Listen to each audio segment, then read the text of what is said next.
The base is dropped on a beautiful Wednesday morning here in Metro Atlanta. Soccer Down here is live on a Wall Pass Wednesday. That means we're taking your questions, your comments, your thoughts, soccer related or sometimes 80s movie related. That's happened too. I think there's still some carryover from some music discussion as well. So we'll have all of that, but we'll also have a whole bunch of different news and rumor and innuendo because it's getting closer and closer to silly season kicking off and all kinds of craziness on a packed summer that honestly, I mean, in a lot of ways kind of get started tonight where you have a couple of friendlies involving MLS teams and international opponents. It feels like all the wackiness is about to get started. So buckle up because the rumors, not even just involving MLS and American soccer, the rumors are insane at the moment. I think there are 12 different managers linked to the Juventus job. And they'll all manage Juventus next year. No, they won't. No, that's not going to happen because none of them can work together. But 12 different media outlets are fighting each other and arguing about their supposed person that will be the person, and I don't know if any of them will be the person.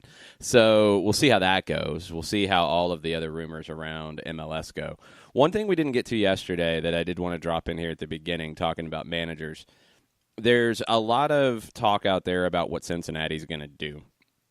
And The Athletic had a piece late last week that it looks like they're going Dutch on the general manager side, which was a little bit of a surprise because Jeff Birding has been there from early on. It looks like he's taking a step back from the soccer side of what he does, and he'll be more on the business side. And they're bringing in somewhere between like a sporting director, a general manager, a technical director, however you want to put it.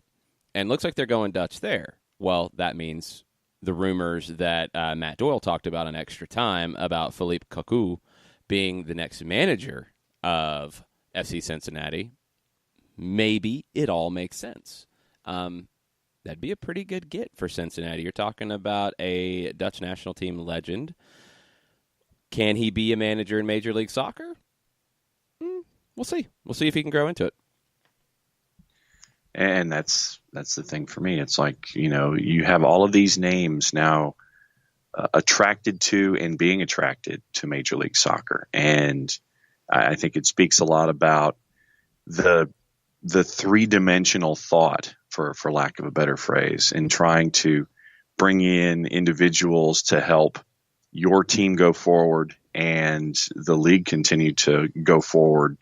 And when you bring in somebody like a Cocu, who and I went and looked at the coaching history and the pedigree in addition to the playing pedigree, and you sit there and it's like, okay, you're getting these names internationally that are interested in MLS, and it obviously, this is another one that you can add to that if this is in fact the road that FCC is going to go down. I mean, you're talking about a guy in Cocu who kind of went through a similar path as Frank de Boer. He was over at PSV. He actually replaced de Boer as the assistant with the Dutch national team when Frank left to become manager of Ajax. Then Cocu went to PSV and started to develop players and bring them through. He won a league title, actually defeating Frank de Boer's Ajax, breaking up their 4-year run of winning the league. And he won that title again. He went to Fenerbahce, didn't work out.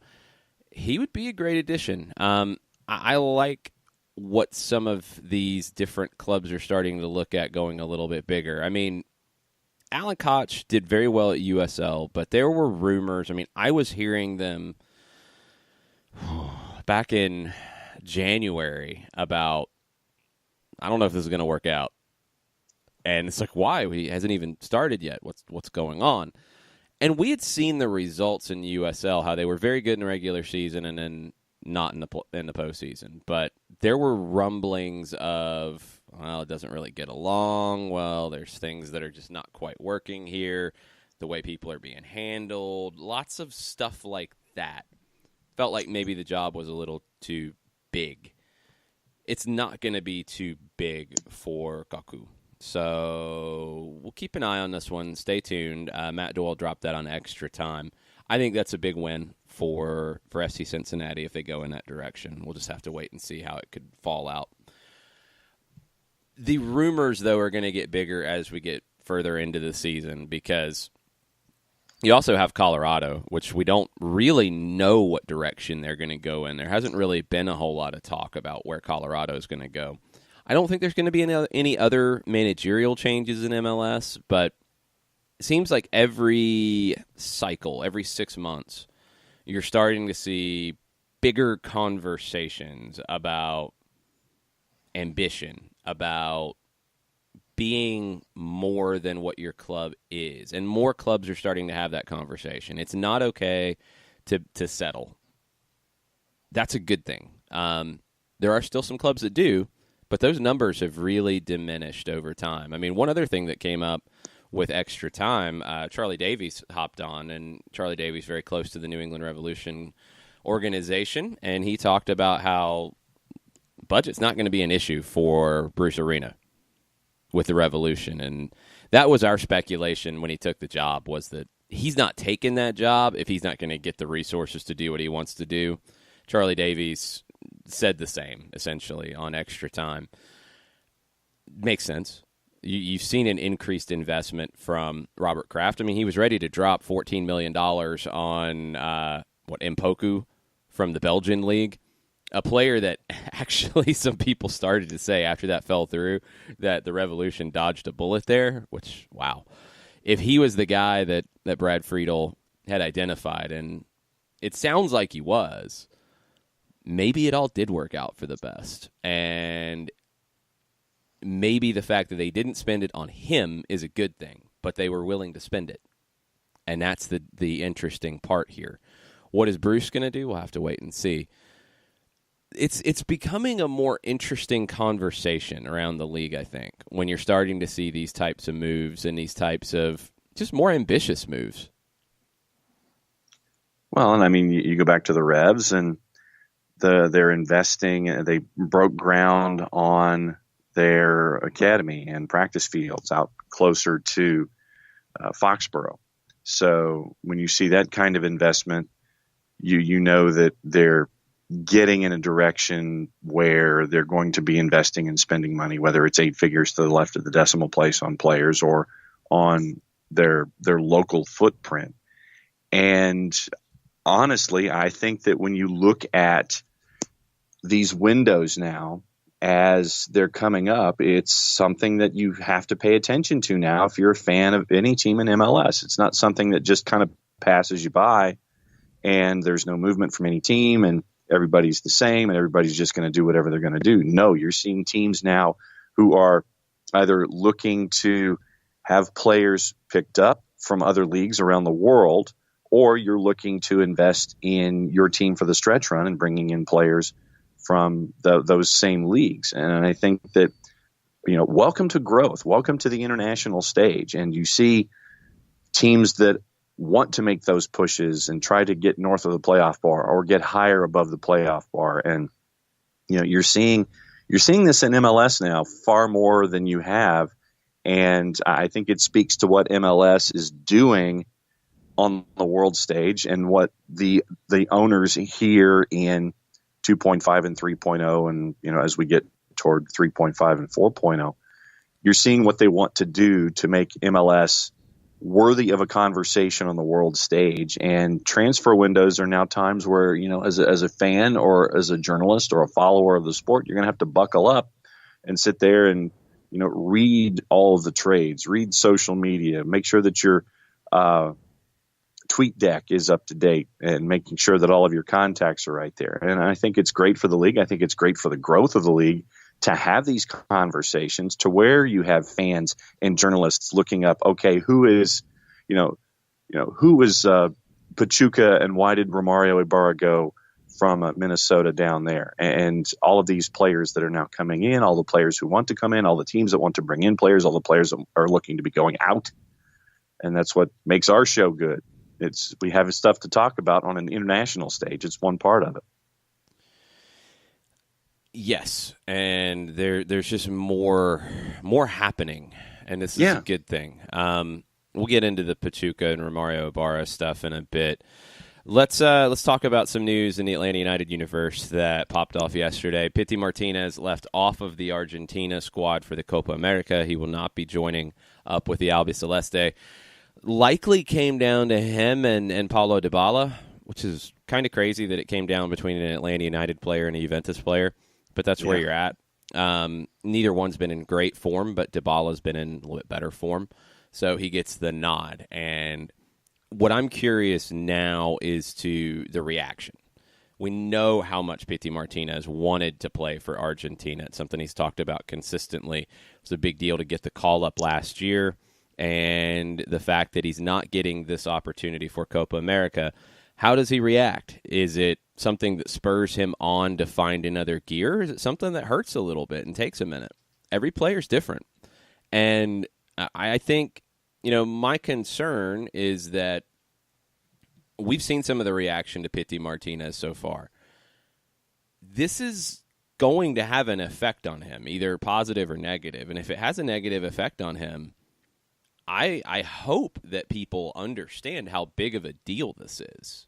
This is not just like, oh, I didn't get picked to a team of the week. This is a big deal for a professional player, and I think it's a bigger deal with a national team like in Argentina. And he narrowly missed out. He was in the preliminary squad. He doesn't get picked for the final squad. You see it a lot where players do have a bit of a hangover when they don't get that pick. And I hope people understand how big of a deal this is rather than just, oh, well, he should be doing better. It's something where Pity had a nice little run of form. He had a bad game in New York. And for some reason, that game in New York has now turned the clock back to he's not good, which is wrong anyway. I hope what happens is he goes to Utah on Friday and runs RSL off the field.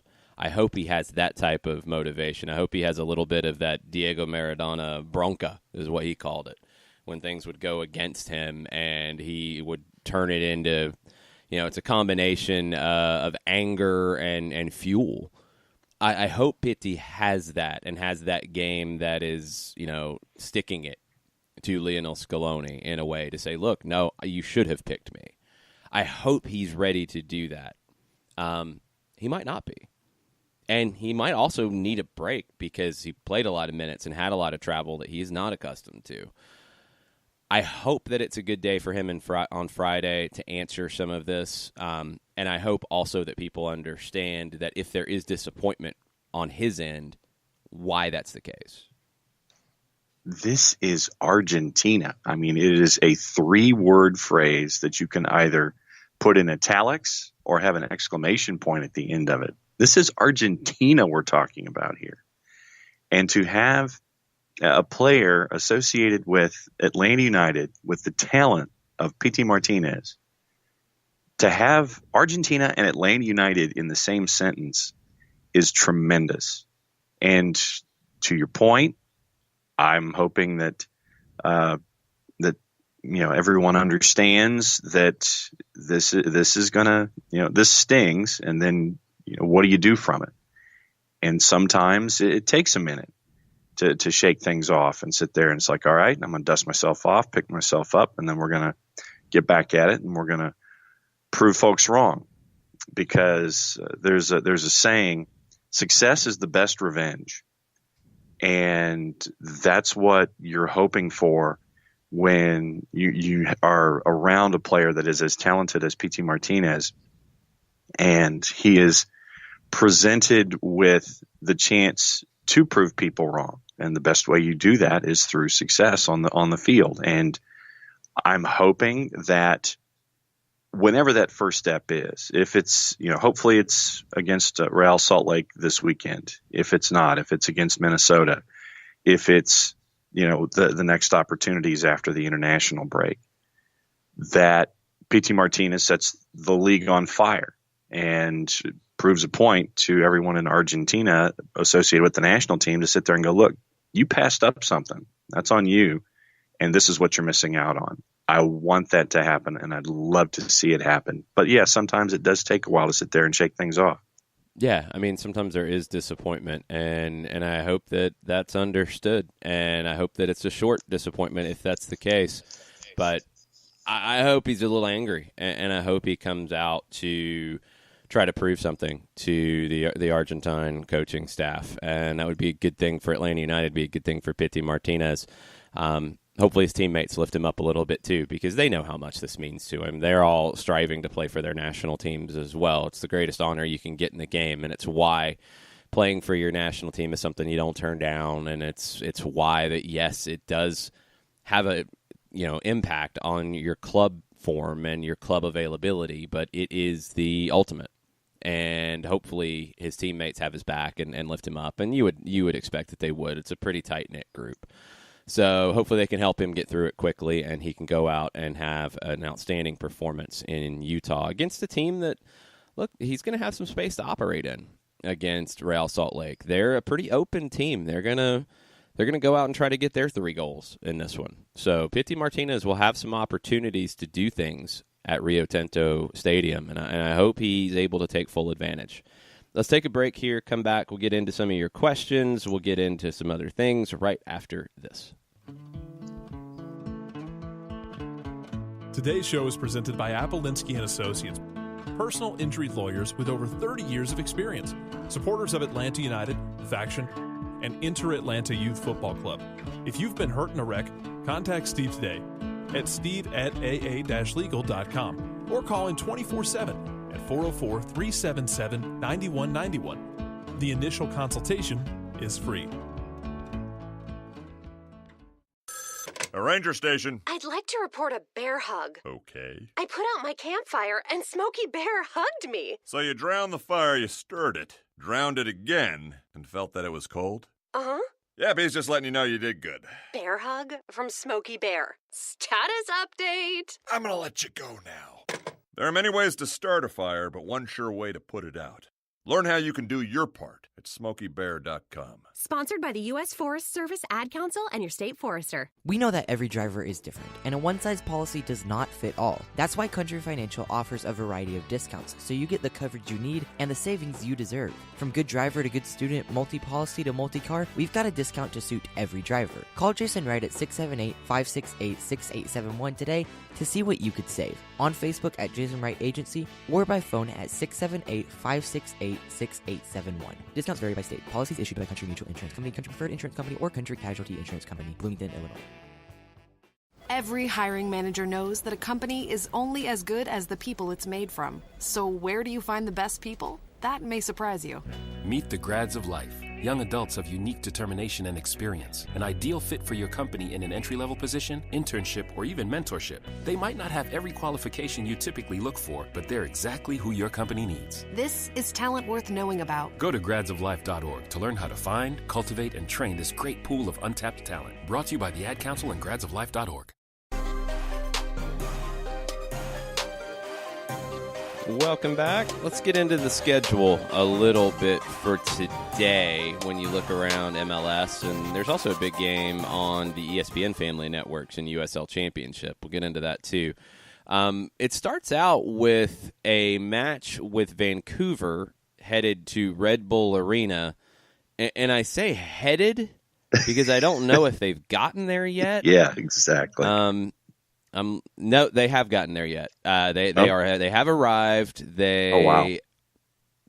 They got it. It was being reported last night. They got a charter because their flight was canceled because their plane needed some repairs out of Kansas City. They stayed in Kansas City over the weekend and trained there, and then we're going to head to Red Bulls yesterday. Well, that fell through. So at 2:25 this morning, Vancouver tweeted, a little delayed, but we're here and we're ready. So they get there 2:25. I'm assuming they flew into Newark. I hope it was into Newark for their sake. Looks like it. You're getting in to a hotel. 4. Yeah, probably. It's a mess. And they're still sleeping, hopefully. If not, they're grabbing the late. Yeah, they better be. If they got in at 4, I don't think they fell asleep right at 4. So It's not like they could sleep ahead of it because everything was kind of, just a mix of waiting and then hoping and then getting a charter and then waiting to see what time they're going to take off. So you're just stuck. You're going to sleep all day as long as you can, and you're going to go out and play. Now, Montreal was able to turn this into a win. It was a rallying point for them when they went to New England and did it. Can Vancouver do that? They're coming off of a 94th minute equalizer from Derek Cornelius, so they've got a little bit of a good vibe anyway. It's just a shame that this is what happens sometimes in the league. Now, to me, this is not a charter, not charter situation. This is a different type of conversation altogether. Your flight, your plane had an issue, and you're scrambling. I hope that this doesn't count as one of their charters and they run short if they have to. But it's also been tweeted that, but we always jump on this, and let's have the conversation that needs to be had here because, John, like you just said, really, Vancouver's never used their full allotment of charters. Yeah. So what does it matter, really? And we get really been out of shape when Alejandro Bedoya posts something about, I wish I was on a charter here. Blah, it'd be so much easier. Most teams, the overwhelming majority of teams in MLS, don't use their full allotment of charters. So just saying, that's the case. I think teams would if they could use more. I think there's some teams who definitely would. There's some teams that travel is far more complicated than others because of where they're located. A team like Atlanta, you're probably not going to charter to every game if you could because you've got flights all the freaking time. I mean, think about Columbus. Make it work. Yeah, Columbus would, but is Columbus going to pay for charters every time? Because, it's kind of expensive. Yes. So with the Haslams now, that may change, but just in general, because you're not in a transfer. Yeah, but it's still what very I'm saying expensive. is, I'm stipulating to that, counselor. But what I'm saying is that possibly now with the Haslams as owners, they may want to have that as an option more than previous ownership has. But I was speaking specifically of the notion of Columbus, Ohio, not being a travel hub. I got you. I got you. I understand that, but still, it doesn't mean the Columbus Crew would immediately start chartering to every trip. And that's something that I think people are really off base on. It's not going to happen across the board. And that's okay. That's not the end of the world. This situation with Vancouver is not that. This is not a situation where, if there were more charters, this wouldn't have happened. No, it's a situation where everything was set up pretty well, and they had a plane issue, and they're having to deal with it. And hopefully it doesn't affect them in their match tonight against the Red Bulls. We'll have to wait and see on that part. But they've arrived. They got in very, very early this morning, and we'll see how it affects them. That's your only league match of the week, of the midweek anyway. Vancouver headed to Red Bull Arena. I'll be curious to see what Red Bulls have because they had to put forth a lot of energy on Sunday, but they also had to put forth a lot of emotional energy in that one against Atlanta. Are they going to be a little bit of is this maybe a little bit of a trap game for them with a Vancouver team that is kind of vanilla? Like they're kind of just there. Are the Red Bulls going to be up for this one? We'll see what they have in the tank. And remember, and it was something that we talked about yesterday. Fantasy starts tonight. Red Bulls, 2-team week, Vancouver and Cincinnati. So I'm viewing this one of those two as one. I'm not going to say that they're going to just completely and totally kick the table leg on this one and hop around for 90 minutes. But I don't necessarily think this is going to be one of the prettier games of the season if you're going to watch it tonight. No, because neither team really wants the ball. So, I mean, who's going to be stuck with it and have to do something with it? Probably the Red Bulls. I would assume Vancouver would be far more comfortable just punting it and playing it long and letting the Red Bulls try to connect passes, and that's not something they do very well. So, yeah, I don't think this is going to be an easy one on the eyes. Vancouver comes in 1-3-2 on the road. They're 3-6-4 on the year. Red Bulls 4-3 at home. which is a shocking home record for them, as good as they've been at home over the last decade. It's not going to be a pretty one, that's for sure. I think probably a draw is where I'm leaning, honestly, because I think Vancouver is going to be comfortable just sitting back, and I do kind of think it's a trap game for the Red Bulls. This is one where New York really needs to step up and I think show what they're all about, and they have been on a good run of form. I've got a question when you look at MLS and you look at the power rankings that the league put out. Now, this is voted on by MLSsoccer.com editorial staff.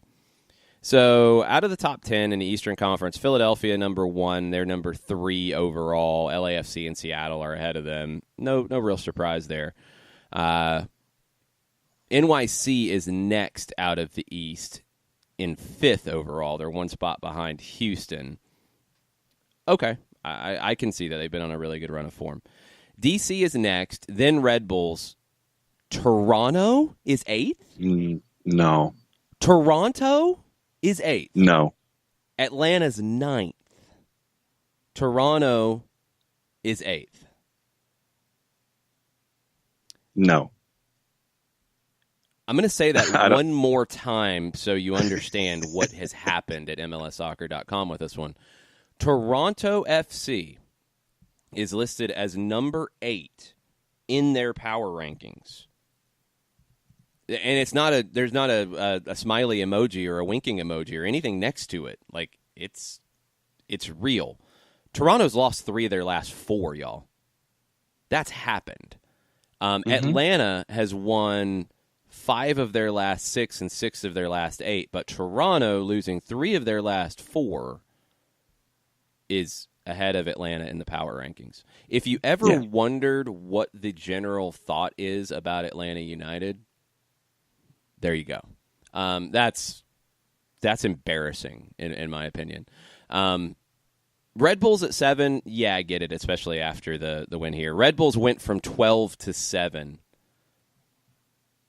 And let's Toronto goes from 6 to 8 in the last week, and Atlanta goes from 10 to 9. Okay. Okay, so here's for those who haven't seen it. Here's what they wrote. TFC probably have the widest gulf in terms of inconsistency right now. On their day, they are unstoppable, but those days are increasingly scarce. And the days when it looks like they don't know how to avoid costly mistakes or piling up, they're probably a playoff team, but they seem to be at a precipice already. That's what they wrote. They're at a precipice, but they're the 8th best team in the league. After losing 3 of 4, and the team that's won 5 of 6 is the one directly underneath them. They've won 1 game since April 19th. Here's who Toronto's beaten, by the way. They started out 3-0. That was good. If you were at the spot in the power rankings at that point, sure. Then they drew to Chicago. Since then, they beat Minnesota 4-3. Minnesota had 2 red cards as they melted down. Toronto came back. And they went to Orlando and won. They've lost at home to Portland. They lost in Seattle. They lost on the road in Atlanta. They lost at home to Philly. They drew at home to D.C., and they got beat 3-0 by Real Salt Lake, but only dropped 2 spots in the power rankings. I got nothing. I got no explanation for that, so have fun with it. Do whatever you want. This is just it's an interesting look at what people think around the league, and this is your MLS.com editorial staff that votes on this. So I don't understand it either. In the overall Supporters Shield race, LAFC is number 1 by 5 points, or 5 points clear of the Western Conference lead. Seattle's number 2. Philadelphia, D.C., Houston are 3, 4, 5. LA Galaxy are 6. Montreal 7. Atlanta 8. Minnesota 9. FC Dallas 10. NYC is 11. Red Bulls are 12. Toronto's 13 overall in your Supporters Shield race. But power rankings and Supporters Shield race, I guess, are not the same thing. No, and get this. NYCFC goes up 2 spots without playing. Yeah, that makes total sense. Anyway, we'll see if maybe friendlies this week affect the power rankings. DC United is hosting Real Betis. Minnesota hosting Hertha Berlin. Those are both tonight. The Minnesota Hertha Berlin game is on Univision Deportes. Is the DC Real Betis game on anywhere? Efforting. Did I miss that one? It might be. I was a little surprised to see Minnesota and Hertha Berlin on. That one shocked me. But you get a couple friendlies. This is where you start to get into the weird time of season. And these are the weird friendlies to me, where it's at the end of the season. So it's not preseason for the upcoming season for European teams. This is the end of the season tour where players really want to go on vacation. Yeah. I'll be curious to see how competitive these matches are. Two kind of interesting teams, too, in Betis and Hertha. Not the biggest teams. I wonder what the attendance is going to look like for both of these as well. Yeah, live stream is on Flow, and reminder, Betis is going to Chattanooga FC on Saturday. Yes. And I'll be curious to see what kind of lineup they put out in that one, too. So we'll see. I wonder if these kinds of games are really, truly worth it. And hopefully they draw a big crowd and get some cool stuff going on around them. But DC and Betis is, I guess, if you're a subscriber to Flow FC nationally, you could watch it. I don't know if it's geo-blocked like a normal regular season match would be. If you want to see DC United and Real Betis, Minnesota and Hertha Berlin is on Univision Deportes. You can check that one out there. Let's take a break. We'll come back. We'll get into some questions. We also had a thread that popped up yesterday that was pretty interesting and got some conversation going internally. We'll talk about that right after this. As a business owner, you know that every year brings new challenges and opportunities. The success of your business demands expertise and focus. And Country Financial can help you keep that focus by helping ensure you have the right insurance protection in place to meet your goals. Jason Wright can help you create a customized insurance plan that has coverages designed just for your business. Give Jason a call at 678-568-6871 or reach him on Facebook at Jason Wright Agency. Coverages vary by state. Policies issued by Country Mutual Insurance Company, Bloomington, Illinois. Got issues with youth or high school sports? Positive Coaching Alliance can help. PCA is a national nonprofit working to transform youth and high school sports so that every child has a positive character-building youth sports experience. PCA provides live and online workshops to train double-goal coaches whose first goal is winning and whose second, more important goal is teaching life lessons through sports. PCA also has workshops for parents and high school student-athletes.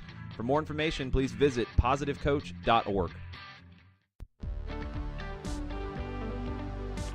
If you've been hurt in a car wreck, contact my friend Steve Apolinski of Apolinski & Associates. He's been representing individuals for over 30 years throughout Georgia and Alabama. Email him at steve@aa-legal.com or call him 24/7 at 404-377-9191. The initial consultation is free.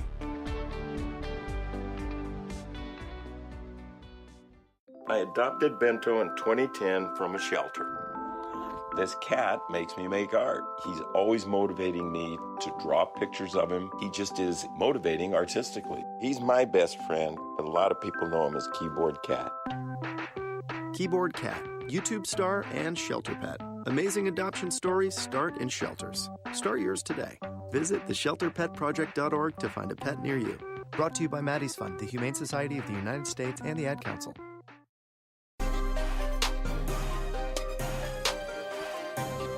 Welcome back. Soccer Down here, May 22nd. Well past Wednesday. That means we take your questions. We have questions.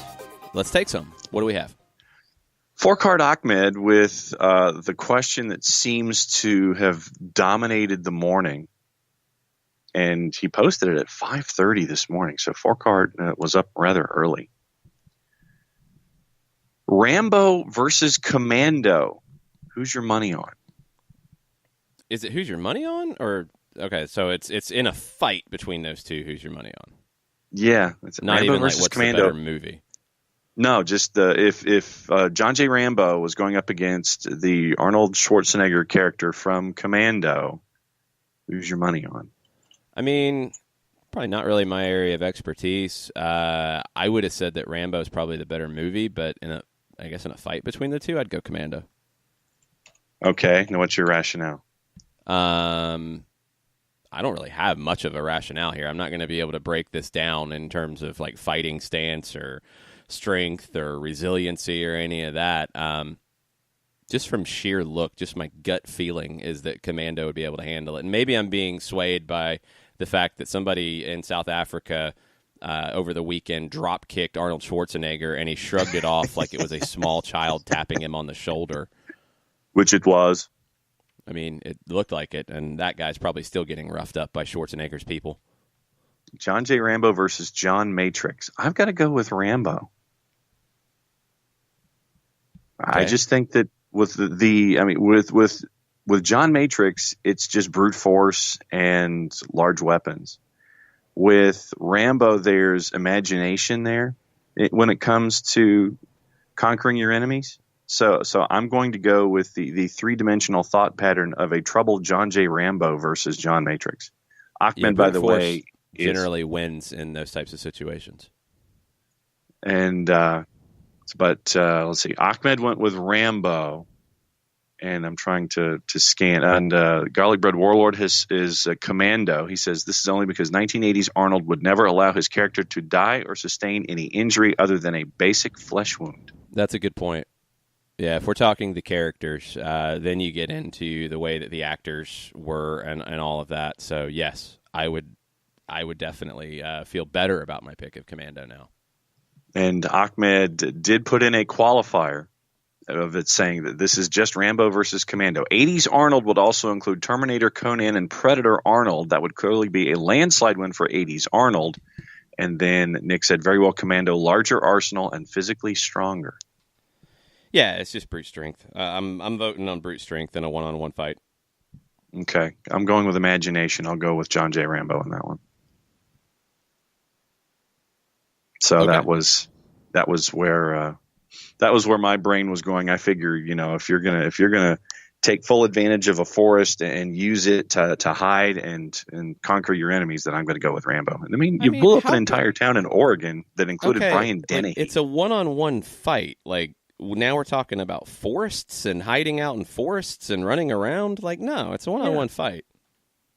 Yeah, like, but what I'm you're saying not running around in that. You're getting beat down. That's what's happening. It's a one-on-one fight. I mean, I'm sure there's some kind of rules to this at some point. Well, and so Ahmed is now qualifying it by saying the question is, who is more badass? Oh, well, that's a little different. I mean, I'm still going to go Commando, but it's a little bit tougher decision. Okay. I'm going to stick with John J. Rambo here. David Valentine says, all great films, the Rambo movies have a special place in my heart. My dad is an Army Vietnam War vet. Thank you for his service, by the way, David. Rambo gave them dignity and pride and reminded the American people the warrior is not to be blamed for the actions of the politicians. Yes, the movies were over the top. I heart them. No, as a movie, I'm definitely on the Rambo side. Like, there's no question about that. No doubt. And so, and Thomas Gawain says, I think I prefer Running Man and Total Recall to Rambo 3. Why did they remake Total Recall? Yeah, that was a bad idea. I didn't see that. Yeah, that was just bad. And Nick is also saying that Rambo 3 needs to be in the Smithsonian as peak 80s cinema. Amazing scenes.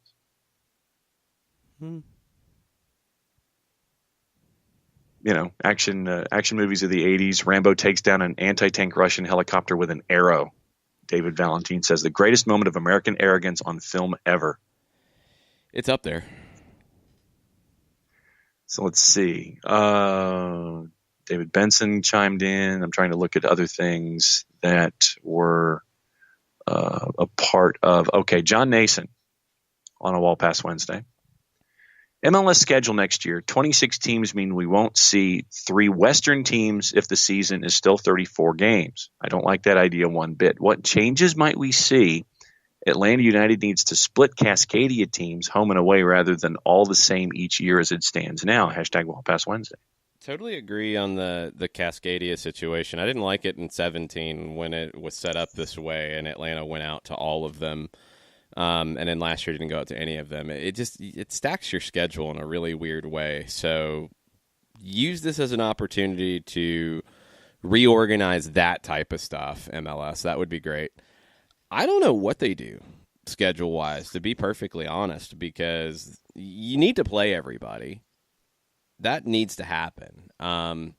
how can you make that happen and find a number that works? I don't know how married they are to 34 games in a regular season. It's not like the magical 162 games in Major League Baseball that people get really worried about even wanting to go off of that because of history and stats and this and that. I don't think that really matters as much here. Same with 16 games in the NFL, and I don't think it's like that. Other leagues play more. You could go to more. I think that's possible, but I still don't know what kind of format you create. If you're talking about 26 teams, 13 in each conference. So if you play everybody in your conference twice, as you prefer to do, that's 24 games. So if you play everybody in the other conference, that's 13 more. That's taking you to 37 games. Do you want to add 3 games to do this? It's possible, but then you have an uneven number, which is a little awkward. And some teams are going to have one more home game than others each season. That's not ideal. So then do you add 1 more to get to 38? That's adding 4 more games to your season. I don't know. And then you also have to think about it. Like, you're looking at not just this year with 26 teams. You're looking at more teams coming in down the road. So you'd kind of want to create a format that has built-in elasticity to be able to expand, to add more teams, so you're not consistently changing the format and getting crazy, and then you turn into the Argentine League. I don't know. I really, truly don't know. I think you have to look at, okay, we want to get to 30 teams, and this is what we want the format to be with 30 teams. What steps can we take now to start that process with 26? And I need to sit down with calculators and maps and flowcharts and spreadsheets and try to figure that out, because it's not easy. I do hope that they address some of the things like we've talked about over the last week. Whenever at all possible, please don't create schedules that are like this, with teams playing 4 games in a row and about to be 5. Amen, brother. Against opponents who are on less rest. That is so, from a competitive balance standpoint, it is so wrong to do. 5 straight times where you're playing a team with more rest. It's not supposed to happen. Those are the things that have to be addressed here, and you have to create a format that gives you some expansion possibilities, because I don't know what the obvious answer is. I don't think there is an obvious answer, and that's the hard part. And, I mean, even at its most basic, if you go to 30, say you're 15 and 15, then that means that you do home and away, that already gets you to 28. I think if you get to 30, you're talking about 3 conferences or divisions within conferences to try to avoid that. So I don't know what the move exactly is, but I think you're probably going to have to get to either 3 conferences or 4 divisions and 2 conferences to try to mitigate some of that. And can you do that now? Maybe. Yeah. Then if you go 3 10s, that gets you to 18, and then filling out another 18 across the board, maybe? I don't know. That's the thing, is I don't know, because I don't know if owners are committed to, we don't want to have more games than this. I don't know if it's just this was the number that made sense. There's too many unknowns. There's too many unknowns, and you have a CBA coming up, so you can start to tie that in terms of all of this, because that's going to factor in as well. Because if you add more games, then you're going to deal with calendar issues in terms of your schedule and how it's constructed. There's a lot of factors. You also have a really awkward World Cup in 2022 that will be at the end of your season that you have to deal with, because you got to get your MLS Cup final early enough to not be affected by players leaving for the World Cup. You cannot have a player not play in an MLS Cup final because they've been called up to their national team. You cannot have that happen. And you've got to structure a league schedule to make sure that doesn't happen. That means you might be having an MLS Cup, a good month to 6 weeks before the start of that World Cup, which is scheduled right now for around Thanksgiving. Yeah. It's going to be tricky. There's lots of different complications that are going to factor into this. So you got to look at short term for next year. You've got to look at your expansion plan and where you want to get to in terms of conferences, divisions.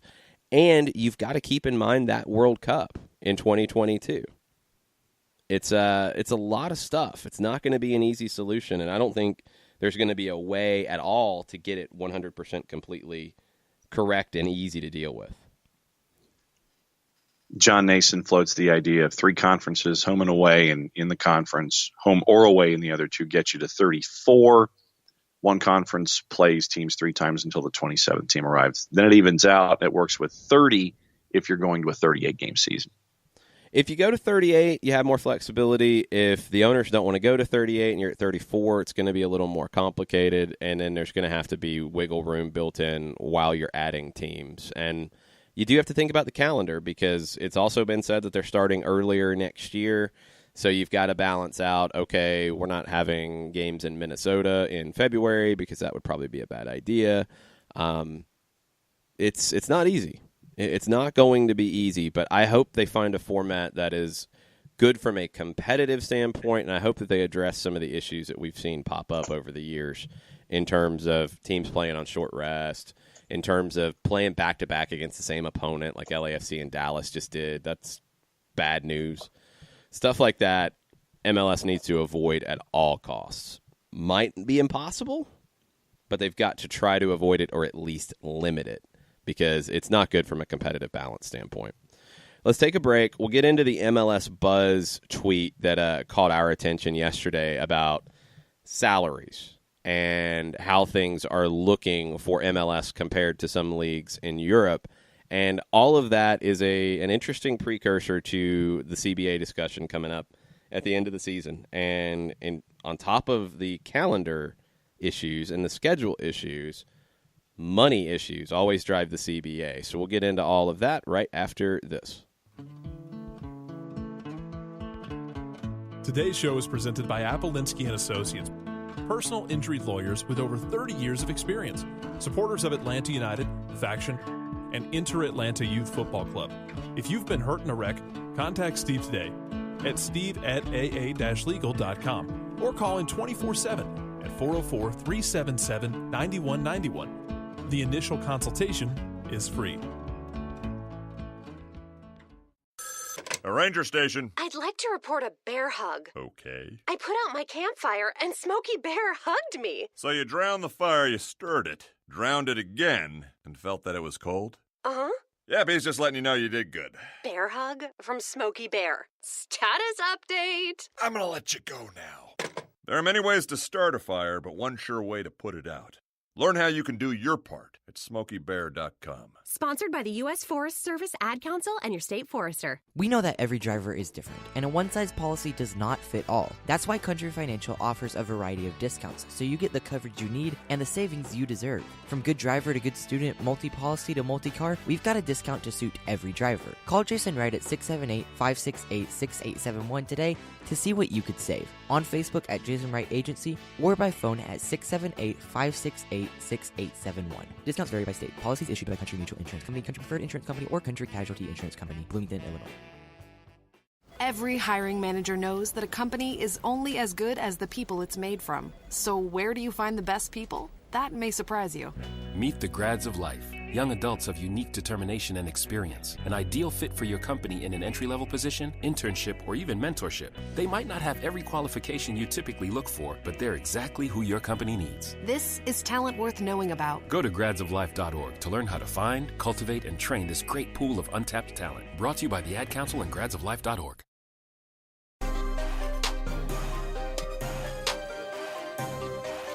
John's yelling at me for not knowing about some movie called Remo Williams' The Adventure Begins. Oh. Like, I'm supposed to know what that is? Okay, so here's where that conversation started. Our friends over at Footy Mob say that Jack Burton beats both Rambo and Commando. And then Thomas Gawin says, if we're going down the well-rounded fighter plus humor route, I suggest that Remo Williams is ahead of Jack Burton. Remo could dodge bullets and run on water, but only with the help of Chun could he learn how to do that, though. I mean, I know Big Trouble in Little China, but I've never heard of Remo Williams. Seriously? Wow. It only made $14 million, so I'm going to assume there's a lot of people who've never heard of it.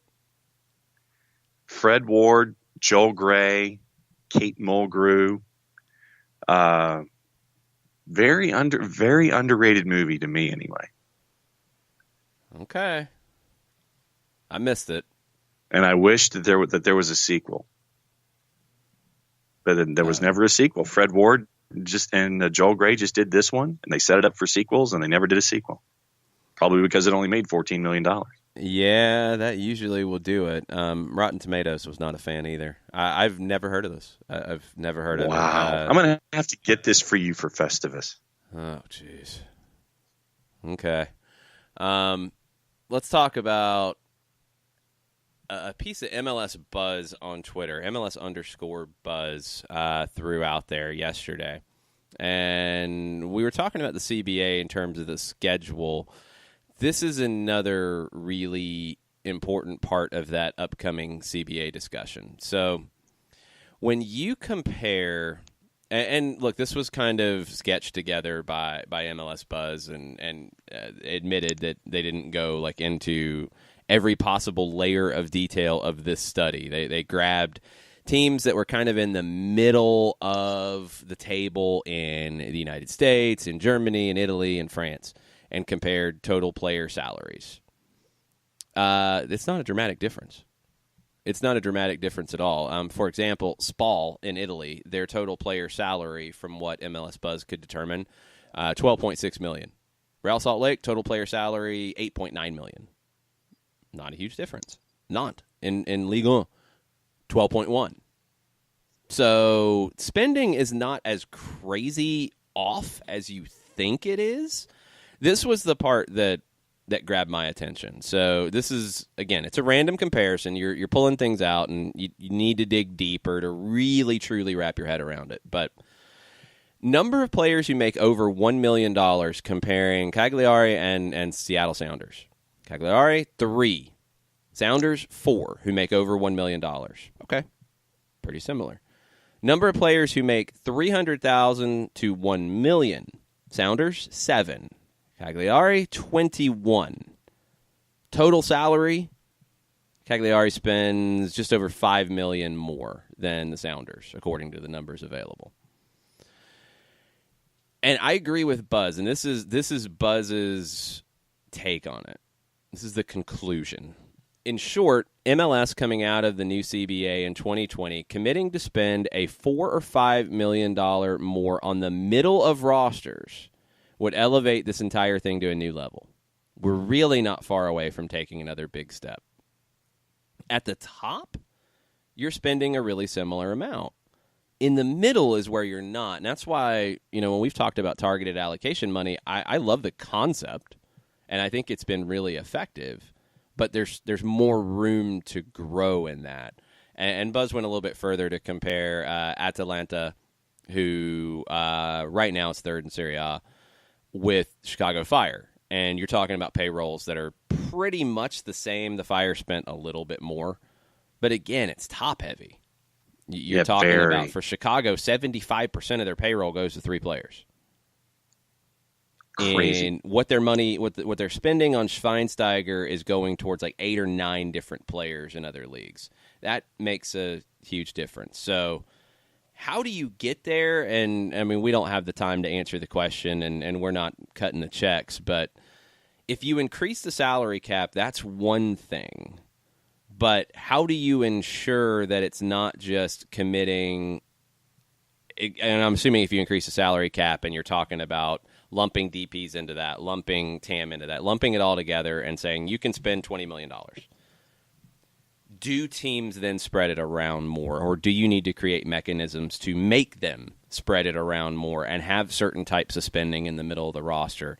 I don't know what the right answer is, but it does seem like that is the next jump when you talk about where MLS can go, is the middle of the lineups and the rosters getting better.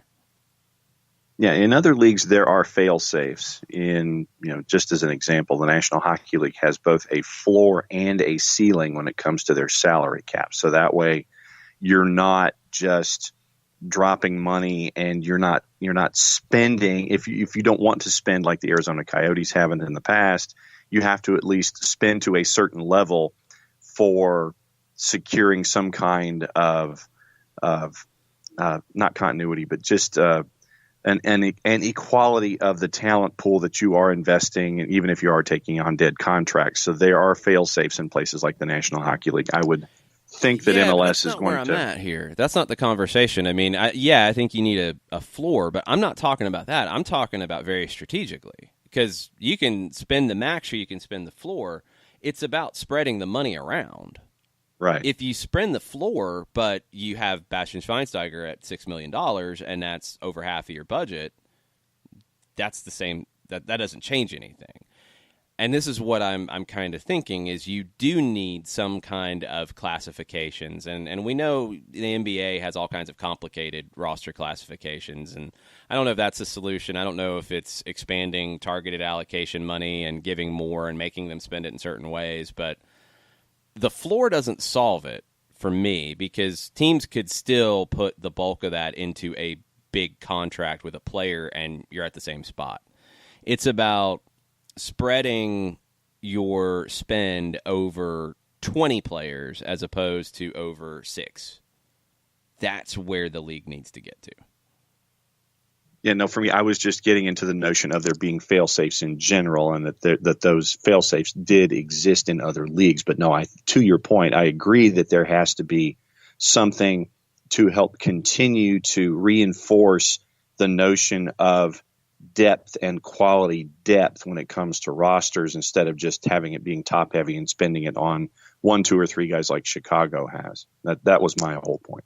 Yeah, I mean, but the fail-safe, like, the league right now, I think, kind of has that in some ways, where just the way it's structured and giving them allocation money to spend, and they have to do something with it. If they don't spend it, they have to trade it. So, I mean, I think they have that.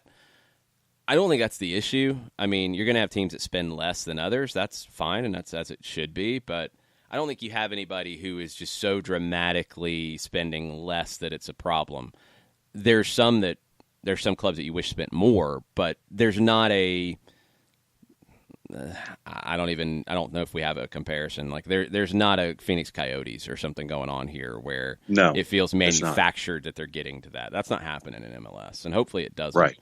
Let's take a break. Let's get Mike Conte on the line. We'll see what he thinks about this stuff. We'll see what he thinks about 80s action movies, I guess, and anything else on Mike's mind. We'll be back right after this. As a business owner, you know that every year brings new challenges and opportunities. The success of your business demands expertise and focus, and Country Financial can help you keep that focus by helping ensure you have the right insurance protection in place to meet your goals. Jason Wright can help you create a customized insurance plan that has coverages designed just for your business. Give Jason a call at 678-568-6871 or reach him on Facebook at Jason Wright Agency. Coverages vary by state. Policies issued by Country Mutual Insurance Company, Bloomington, Illinois. Got issues with youth or high school sports? Positive Coaching Alliance can help. PCA is a national nonprofit working to transform youth and high school sports so that every child has a positive character-building youth sports experience. PCA provides live and online workshops to train double-goal coaches whose first goal is winning and whose second, more important goal is teaching life lessons through sports. PCA also has workshops for parents and high school student-athletes. For more information, please visit positivecoach.org. If you've been hurt in a car wreck, contact my friend Steve Apolinsky of Apolinsky & Associates. He's been representing individuals for over 30 years throughout Georgia and Alabama. Email him at steve@aa-legal.com or call him 24/7 at 404-377-9191. The initial consultation is free.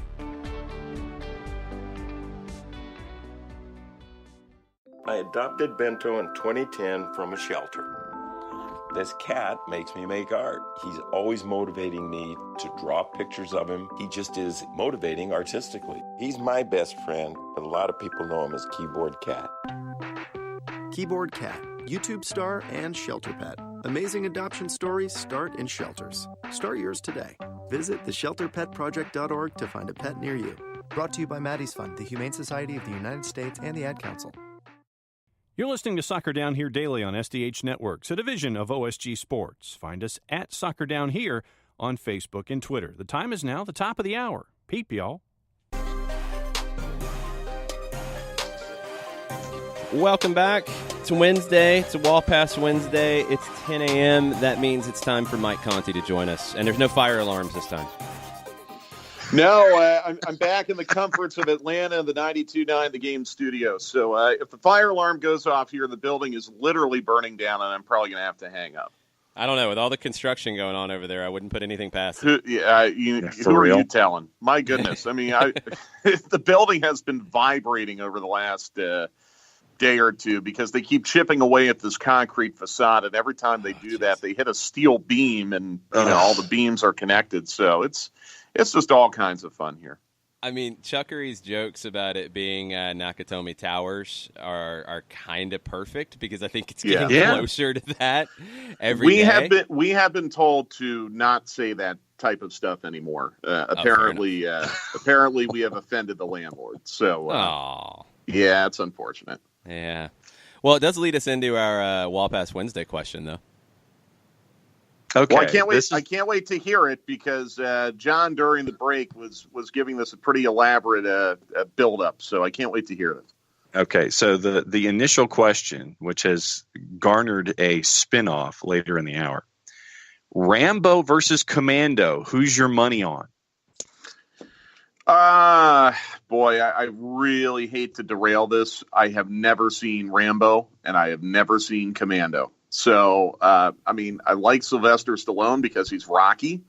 So I guess just out of ignorance, I'll say Rambo. I am really, really sorry that I can't add anything more to that because I haven't seen either movie. I'm really sorry about that. So then spin-off of that, we had Footy Mob say that Jack Burton beats both Rambo and Commando, and there were also some votes for Remo Williams, and that is a movie that Jason has never heard of. Yeah. Never heard of it. Yeah, this is all like you guys talking about Game of Thrones. Like, it's all completely Greek to me. I have no idea what you guys are talking about on any of this. No, I don't either. I'd never seen an entire issue, an episode of Game of Thrones. But then Daniel Price came in, Iron Man versus Batman or Hawkeye versus Green Arrow?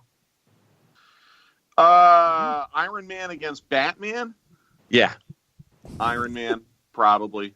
Batman kind of lost it for me when Michael Keaton was Batman. I could not really look at Batman the same way after that. You hire a stand-up comedian from Pittsburgh to play him, and no. So, yeah, I'll go Iron Man. What was the other one? Hawkeye versus Green Arrow. I've got to go with Jeremy Renner just because I don't know who's done Green Arrow. I'd call that a draw. Okay. That's a pretty good matchup. That's a pretty even matchup.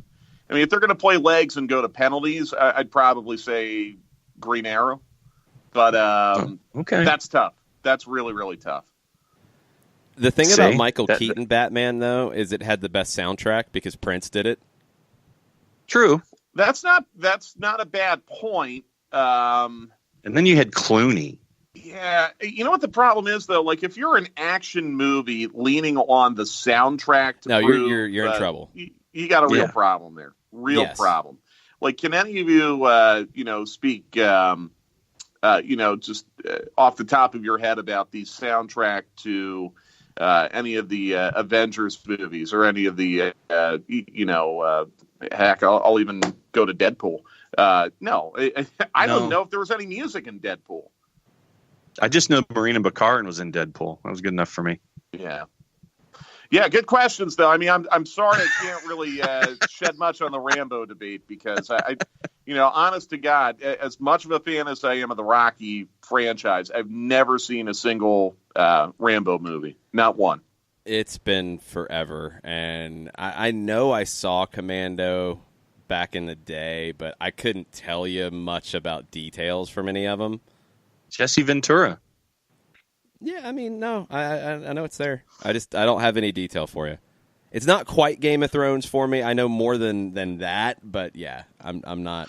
And Remo Williams, I have no freaking clue. Well, I'll tell you what, we've got a 4-hour flight on Friday morning and a 4-hour flight on Saturday afternoon. So I've got 8 hours of idle time. Maybe I'll try to download some of this and see if I can get myself in a better spot this time next week to contribute to this debate. See, I might go back and watch the 1989 Batman now, because I'm trying to remember how it was. I saw it in the theater as a kid. I do remember that, but was Michael Keaton 89 or 92?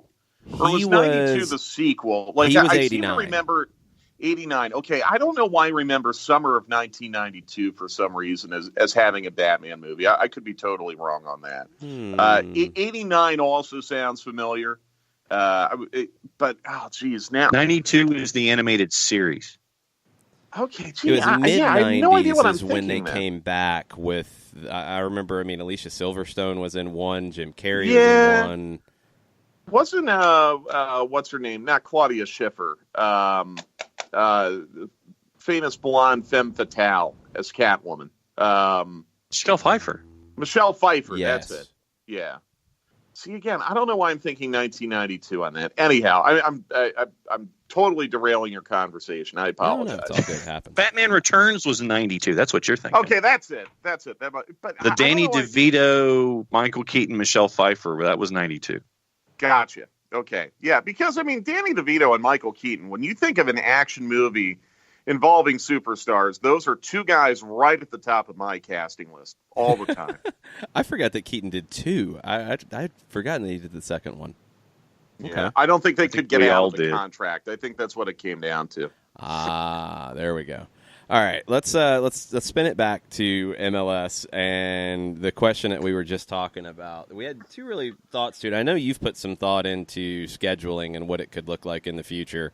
And look, next year it's going to be awkward for MLS with 26 teams.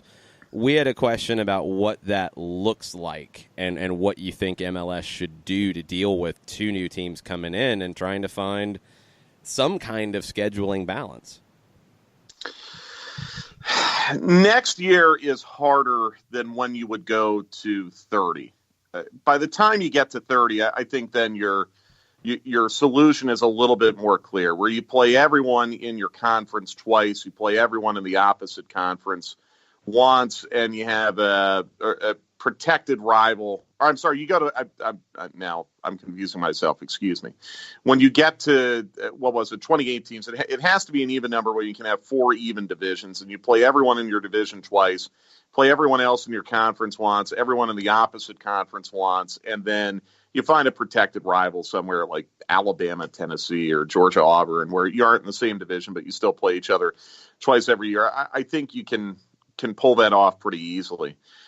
I have to tell you something, though, and again, this doesn't address your question for next year. I've really been thinking about this over the last couple days. And as MLS continues to inch towards being a 30-team league and potentially going beyond that to, who knows? The sky's the limit, maybe 40 teams. Everyone is saying that the more teams you add should push you closer to pro rel. I'm really beginning to think the more teams you add, it's pushing you more towards MLS East, MLS West. And the reason why I say that is if you compare the amount of travel in MLS to any of the domestic leagues in Europe or South America, there is absolutely no comparison anywhere in the world, in any prominent major league. There's no comparison anywhere in the world to the travel strain that you're putting on MLS clubs.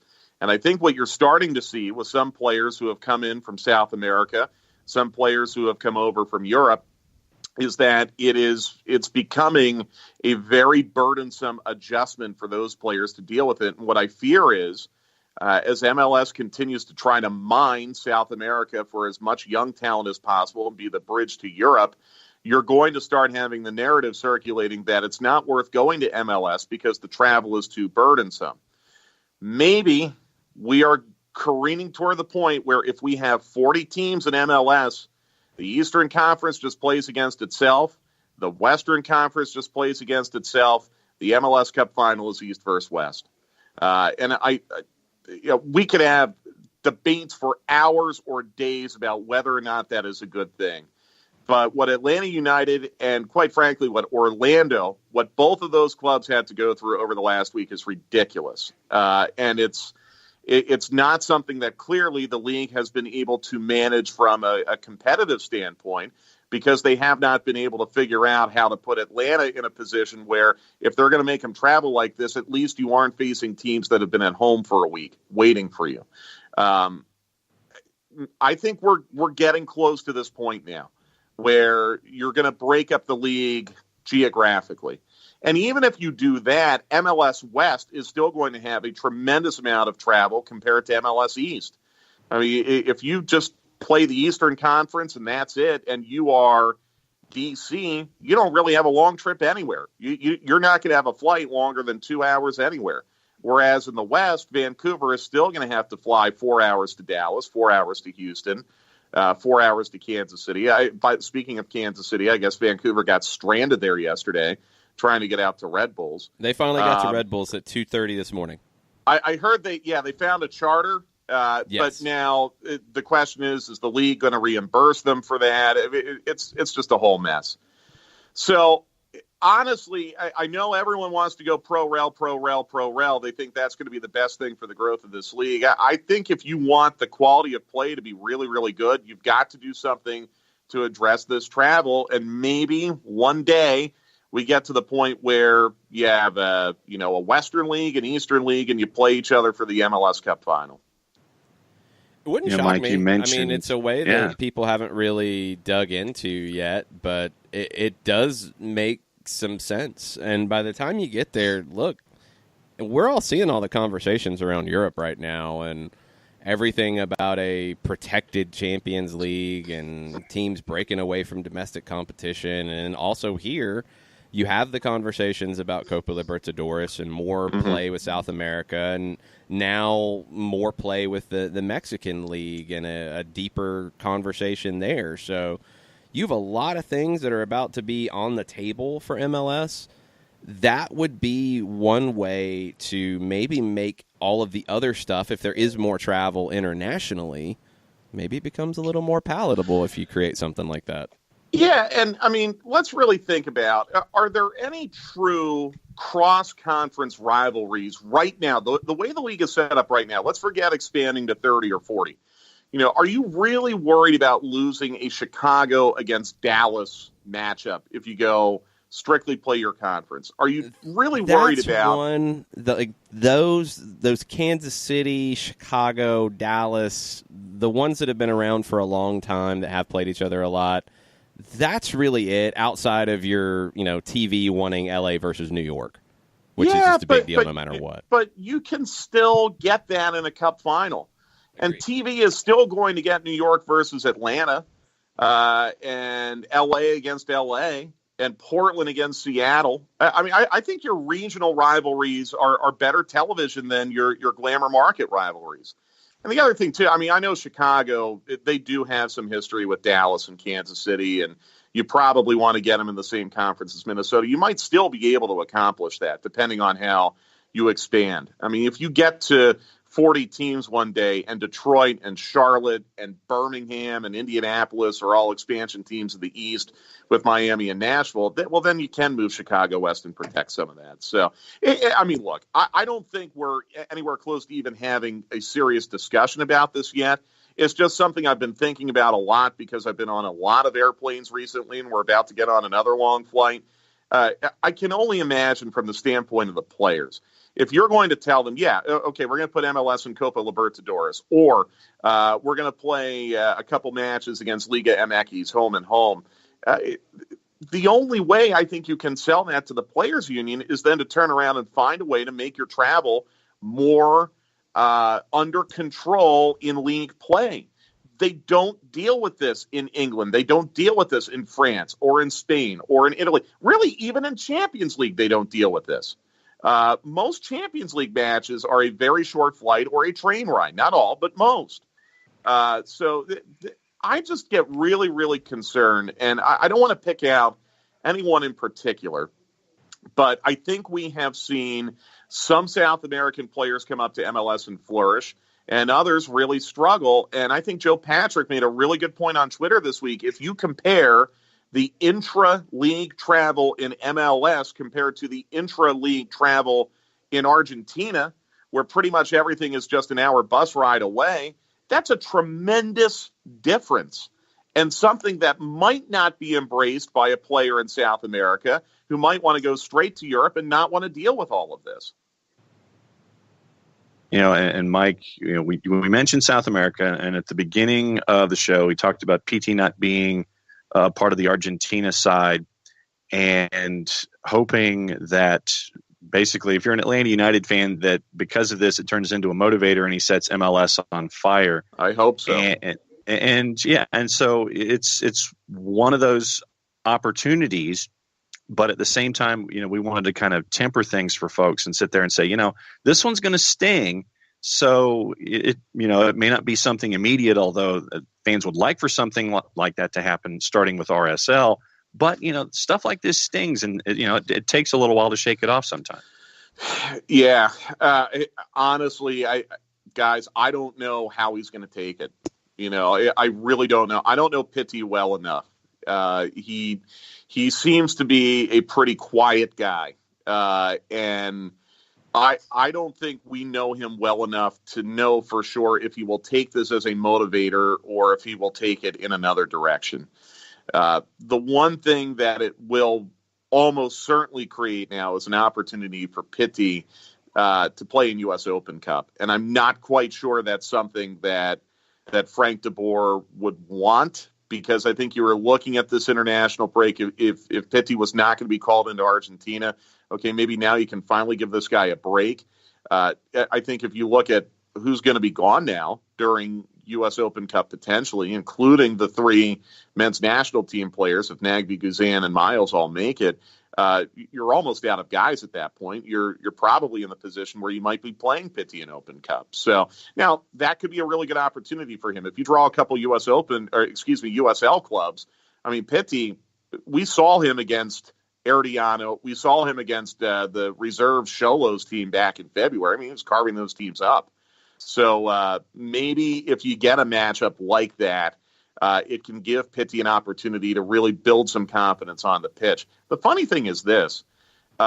Pitti, aside from Sunday at Red Bulls, where I think no one played well, Pitti was coming off a 3 or 4 match stretch where he played extremely well. I understand his exclusion from Argentina, but I don't think there's really anything to be concerned about Pitti's recent form. I think over the last month he's been pretty good to very good. So when I say, give him a chance to play an Open Cup against a USL team, maybe that'll help to build his confidence. Quite honestly, I think his confidence should be in a pretty good spot right now because he's been good lately. No one played well Sunday. No one did. A lot of it had to do with fatigue, probably most of it. I think a lot of people have been dwelling on what happened on Sunday and using it as an indictment of what Pitti has been all season. I don't think that's fair. I think if you watch, starting from probably the SKC match, through Orlando, through Toronto, through Vancouver, where he earned you a penalty. He didn't get a goal or an assist, but he earned you a penalty. He had 4 very good matches in a row. So I'm not that worried about Pitti from that standpoint. But I really don't know how he will take it because it's been very, very hard for me to get a read on him, his personality, how he feels about what's going on here right now.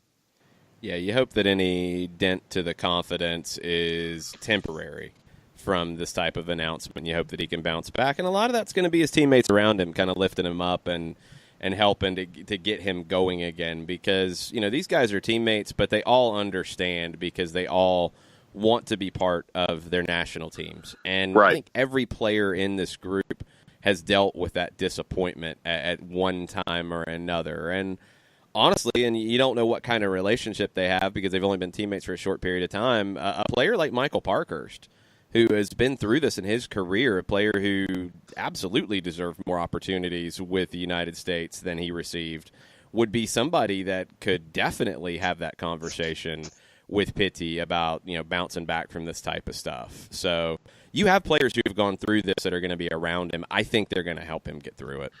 The other thing, too, guys, is we don't know when he found out. You know, Right. I know the announcement was, yesterday? Yeah, you would assume he knew ahead of that. It's entirely possible he knew Thursday or Friday.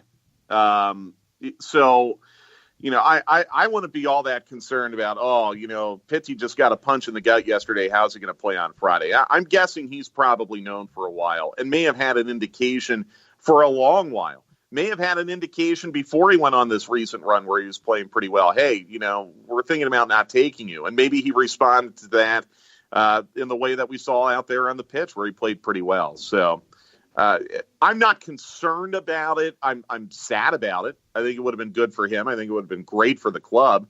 On the other hand, now, instead of having to replace 7 starters against Toronto on June the 26th, maybe now you only have to replace 5. Because Barco might be back and Pitti will still be with you. I guess that's a good thing, right? For looking at a glass half full. 100%. And now it's another compressed game into the run, heading to Real and RSL. It's which one do you get? Yeah.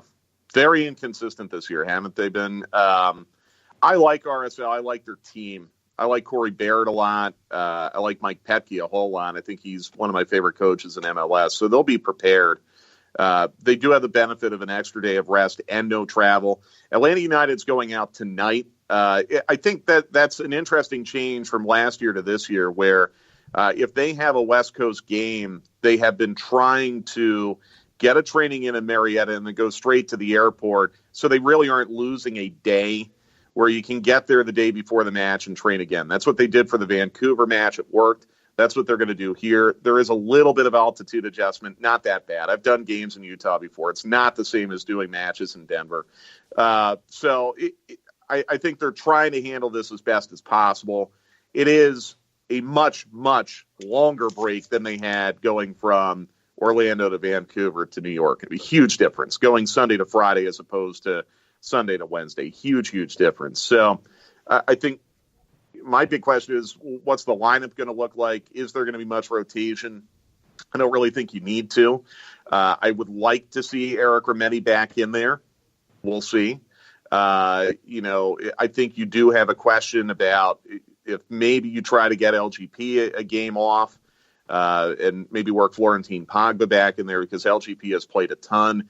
I do worry about Escobar and his minutes, but I think you could go Parker Shea on the outside. I mean, there are a lot of lineup questions, but RSL, unfortunately, is kind of on the upswing as Atlanta United finds them. They've been on a roller coaster this year. Now they're kind of trending up. Atlanta United played their best match of the regular season last year against RSL. Don't forget that. And that was at the end of a huge match compression where you had Colorado, San Jose, and then RSL at the end of that stretch. And they played very, very well. And that was with RSL fighting for playoff positioning. So you come up with that kind of effort that you had against them last September on Friday night, you're going to get a result, maybe even a win. And if you get a win on the road Friday, you went 2-1-0 on the road trip.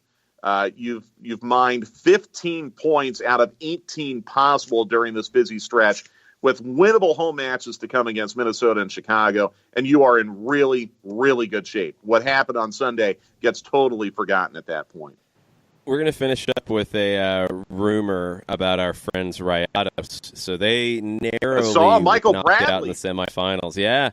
You get knocked out by Tigres in the semis, and Raul Pollo Ortiz on Twitter, Radio Centro Deportes, reports that they are looking to reinforce their midfield, and the person that they have targeted and negotiations are on the right road, Michael Bradley. Yeah, how about that? What's a bummer is I guess Rayados can't be in Campeones Cup now because they're knocked out. Correct. So you can't boo Michael Bradley at the Benz for the second time this year. That I guess that's yes. In a Rayados kit. That's the only unfortunate part. I think that would be a pretty brilliant signing for them. I think he would fit in very well. They are very, very good up top. They're good everywhere, obviously, but if they had one somewhat of an Achilles heel, I guess it would have been in their midfield. Bradley probably helps to solve some of that. That would be very, very interesting. And then I wonder how much Toronto would expect for him. Is that a $10 million sale? Is it more than $10 million? Rayados is a wealthy club, deep pockets. I think that would be the number I'd be most curious about. I mean, what do you expect to get? But you got to remember about Michael Bradley. He's out of contract at the end of the year. And that's true. There has not been an update on a new contract. So he could sign a pre-contract in the summer window and then leave at the end of the Toronto season on a free. Or he could sign the pre-contract in the summer, and then Toronto says, well, if you want him now, we'll take $1 million or $2 million, because they have no leverage at that point. Right. So they would just try to get something. It's interesting. Something. You're thinking about potentially seeing Toronto again down the road with no Jovinko, now no Bradley, and potentially, I don't know what Altidor's timetable is. It's really been a big change up there from 18 months ago when they won the MLS Cup. And it just goes to show you, treasure what you have here in Atlanta, because things can change very, very quickly. But, Mike, Toronto is one spot ahead of Atlanta in the MLS Soccer Power Rankings, according to MLS Soccer editors. I saw that even after beating them 2-0. Do I remember that correctly? They beat them 2-0. I think that happened, yes. Less than 2 weeks ago. And I think Toronto had 0 shots on target in that match. Yeah, and then Toronto bounced back by scoring a whopping 0 goals against DC last Wednesday. Yes. And then there was a whopping 0 goals again in Utah. Thank God the power ratings aren't used for playoff seeding. That was absurd. I don't disagree with Red Bulls being over Atlanta United as they were. I don't disagree with that at all. But when I saw Toronto ahead of Atlanta, I didn't even bother to click on the article. Rubbish. That's pretty bad. All right, we will see, or I will see you in a little bit. Everybody else who's watching on Facebook.com can watch Stoppage Time today at 2 o'clock. We have a sub. Jimmy Vance is out this week. I was out last week. Joe Patrick gets to keep a chair, and he'll be joining us this afternoon. Yeah, looking forward to it, guys. Talk to you then. Be good. See you then, Mike. We're going to take a break. We'll be back right after this. Today's show is presented by Appolinsky & Associates, personal injury lawyers with over 30 years of experience, supporters of Atlanta United, Faction, and Inter-Atlanta Youth Football Club. If you've been hurt in a wreck, contact Steve today at steve@aa-legal.com or call in 24/7 at 404-377-9191. The initial consultation is free.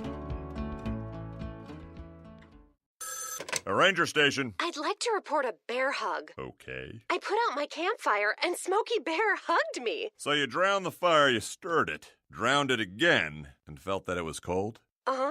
Yeah, he's just letting you know you did good. Bear hug from Smokey Bear. Status update. I'm gonna let you go now. There are many ways to start a fire, but one sure way to put it out.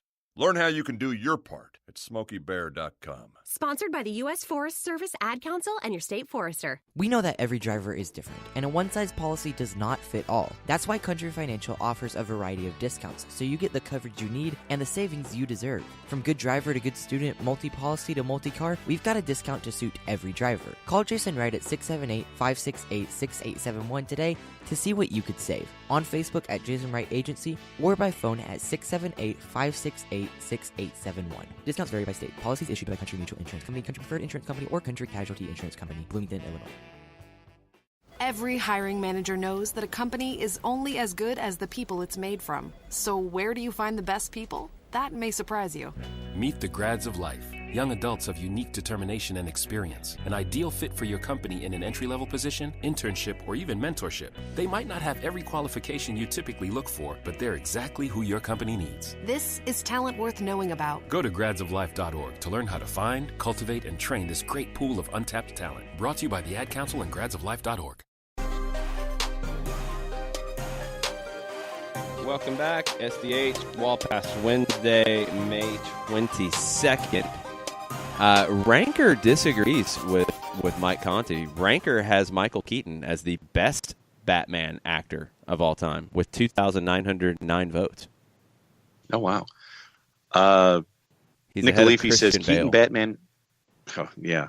Keaton Batman was the best live action Batman. Conti is too Philly to support a guy from Pittsburgh. Oh. Well, I mean, that might factor into it. Yeah. Kefsey had a question. Can you give a refresher on the nuanced Italian sound for Lee? I'm hearing Cagliari sounding the same as Kagawa at the beginning. I'm awful with Italian, so you need to not base it off of my pronunciation. I need to work on that one. So I probably butchered it is the bigger problem. And Michael Head with a question about PT. PT, does he really think his current form supported a national team call-up? Seriously, one goal seemingly staying down and complaining after every no-call. Apparently, Argentina. Whoa, hold up. PT Martinez hasn't said anything about his current form deserving a national team call-up. He hasn't said anything. So don't, that's reading 5 things into something that didn't happen. PT hasn't spoken on it. Would he have had a club? Sure. He hasn't said anything. So, and you can talk about laying down after getting knocked down and all that type of stuff, but I don't know where the animosity is towards Pity Martinez in an Atlanta United kit. I really don't. And I don't know why it's coming so much from Atlanta fans. It's a little disappointing that he's only had, honestly, a handful of games, and people are already starting to say that it's a bad move. That's a bad precedent to set. It's a really bad precedent to set. So I hope he gets some support during this run. I really do, and I hope it comes from both his teammates and from the fans, because he was very close to doing it. And look, you can go back and you can read Argentine media where a lot of people said that, yep, you just threw your Argentine national team career away by going to Major League Soccer. And he did it anyway because he wanted to come to Atlanta. So think what you want about it, but he did risk his national team career by coming here, because up until his call-up in March, no player had ever been called up from a Major League Soccer team to the Argentina national team in history. I think the negativity around him is incredibly harsh, and I hope that it subsides. And one way it subsides is his form is continuing to get better. I agree with Mike, though. His form has been really, really good, and against the Red Bulls, where a lot of players looked tired and poor, he was one of them. And you wanted more from him in that game because you needed more from him. It wasn't there. Now, let's see what happens in Salt Lake, and let's see what happens in the next one, because things were looking really good before that. I don't think one game changes everything, but, man, there's a lot of negativity around this guy. It's a shame. Let's see. Katie Weaver had a PT thought, and since we're on PT, let me find it real quick. Was there anything else? She asks, I'm sorry. Hold on. I'm sorry I cut that off, but was there anything else in the last thought on Pity that we need to hit? Because I want to be fair to it.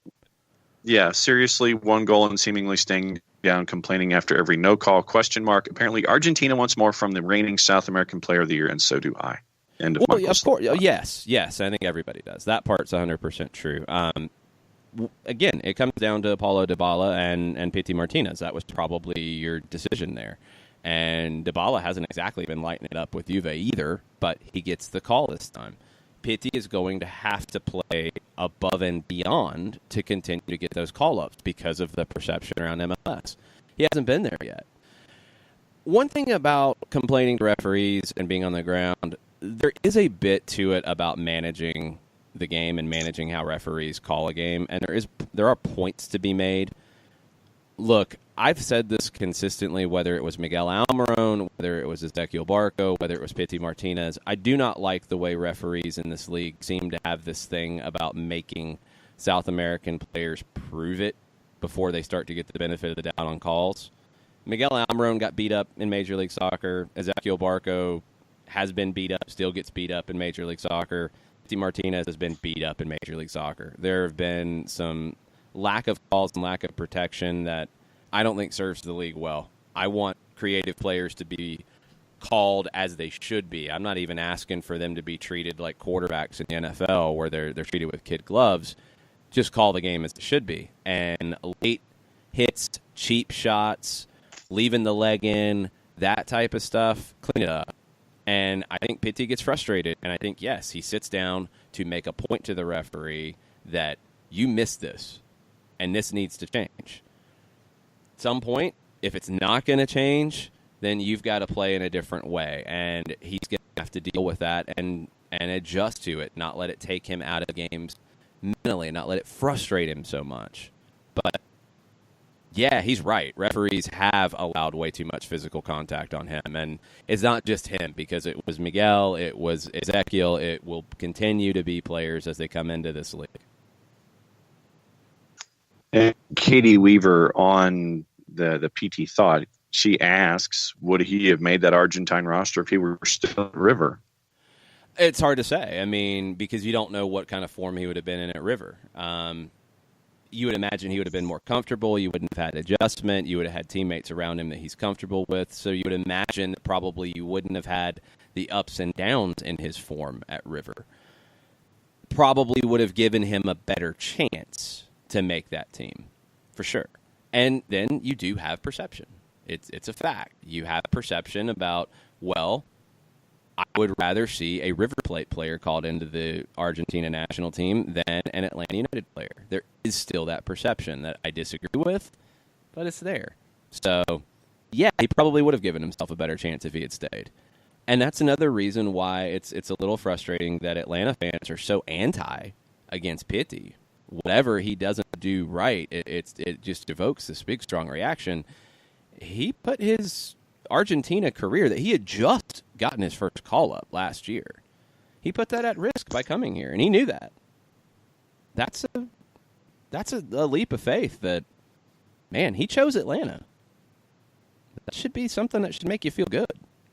Yes. Katie continues, also, if PT has another off night, do you think Frank de Boer may try to get him out wide again versus playing a 10? Not sure who'd take on that 10 role, but maybe he would find Joy more out wide. In the current team, I think Nagbe can take on that role if you play Jeff and Rometty behind him. I think you could do that. Gressel could play as a 10 as well, although it hasn't been as effective as you would think it might be. I think Gressel's passing is better from a wide position. Nagbe would be the one to me. And I do think that Pitti out wide could be something that could help him break through. Even before Barco left, I thought that was maybe where things might head. And you see that happen in games with the two of them, because Barco does like to get on the ball and come inside, and Pitti is very conscious of shape and space, and he will drift out wide to find those opportunities. So right now, there's not as much drifting to do because Gressel wants to stay out wide. Tito Villalba wants to stay out wide. It's not really the same type of setup. So I think he could be more effective out wide, but I think if it's Barco and him and they're interchanging, it doesn't really make a difference. Daniel Price, I think we've discussed this before, but why do the Red Bulls want to be the Mets in terms of relevancy for New York? They need to either embrace the fact they're in Jersey or move in upstate New York. They struggle to pull a large base, and it's embarrassing. The fact that they're honestly a good team and show a good product most of the time and cannot pull in any crowd is what makes this more concerning to me than anything else. Hashtag Wild Pass Wednesday. They're definitely not going to move back into the city, not with the investment they've put in Harrison. So I don't know. I don't know why they don't embrace the Jersey side of it. I think they would be much better served to do that, and I think they would differentiate themselves. Because right now I feel like they don't really have that identity in that market. They have an identity on the field, and I think maybe you're starting to see them embrace that and how it translates off the field and being aggressive and being in your face and that type of stuff. Yeah, there's things to work with there. But locally, I just don't know how relevant they are, and I think they'd be more relevant if they embraced the Jersey side of the area as opposed to trying to be a New York team outside of New York. That can work in the NFL. I don't know if it really works in MLS. Embracing Jersey, I think, would really help them. Barnabas Prime, what's it going to take to bring the men's national team to Atlanta for a Nations League match? ? Hashtag Wild Pass Wednesday. Hashtag bring the USM&T to MBS. Yeah, I don't know. I'm really kind of surprised that we haven't seen it, and I would assume that it has to do with turf and grass over turf and all that type of stuff. Mexico's coming and they're going to play on the turf. It's kind of a bad look if they're going to do that and the U.S. doesn't. CONCACAF Nations League, the schedule was announced, and the U.S. will play. They don't play in the September games. Canada and Cuba will be home and away in those games. It's a 3-team group, U.S., Canada, Cuba. So Canada and Cuba are home and away in September. The U.S. plays October 11th against Cuba. It's a 7:06 kickoff Eastern time, so that's going to be on the East Coast somewhere. Then they go to Canada for October 15th. Then in November, they host Canada at 7:15 Eastern time, another game in the Eastern time zone. And then they go to Cuba on November 19th. That game with Canada could be really interesting because you're going to Cuba afterwards. I mean, maybe you want to be in Florida for that. I don't know. But that would be one that could work in November. You do have to deal with Falcons' schedule. You do have to deal with other events at Mercedes-Benz Stadium that factor in, and those are going to affect you as well. But it's I'd like to see it. The United States played here in the Gold Cup semis, and that was booked by CONCACAF in 2015. Before that, the last time the U.S. and U.S. Soccer Federation booked a senior men's national team match in Atlanta was 1977 against China in a friendly. And there's only one other time before that, 1968 in a World Cup qualifier against Canada. Both of those were at the old Atlanta Fulton County Stadium, and the 68 game was booked here because Phil Woosnam was the manager at that time because U.S. Soccer was barely existing. And the Chiefs had just won the championship, so Phil Woosnam said, yeah, I'll manage the team for the qualifiers, and yes, you're going to come to Atlanta and play. And the game in 77 was booked by the events company that managed the stadium and was starting to talk about bringing a team back. And success with that one, I think they drew 5 figures, 10,000 or so in the stands, and that helped lead to the Chiefs coming back in 79. So that's it. Twice that were booked by the Federation. Once it was booked by CONCACAF that there was no guarantee that the U.S. would be in that game, and that's it. That should change. I think Atlanta's proven itself as a top market for soccer in the United States, obviously, and the U.S. men's national team should play here. Caleb Cook. Frank DeBoer says we have to rotate when asked about squad rotation by Felipe a few months back. How has he done in that aspect? In my opinion, not very good at all. He's made adjustments in style good, but our guys are worn out. Why not give some twos some time better than a gassed one? Here's my thought on it, and this is just my opinion on it. If you rotate for the sake of rotation, I don't think you win 5 in a row. I don't think you win those games that you won. You put them at risk, at least, if you go to Vancouver and you play Dion Pereira from the start, you play John Gallagher, you play Romario Williams up top, you play trying to think of who else you could have turned to at that point. Anyway, you get what I'm saying. If you rotate a whole bunch of guys in that game, do you win it? Far less likely. It's still possible, but we'll never know because it didn't happen. But I think it's far less likely. And that game even did see some rotation. So you go further back.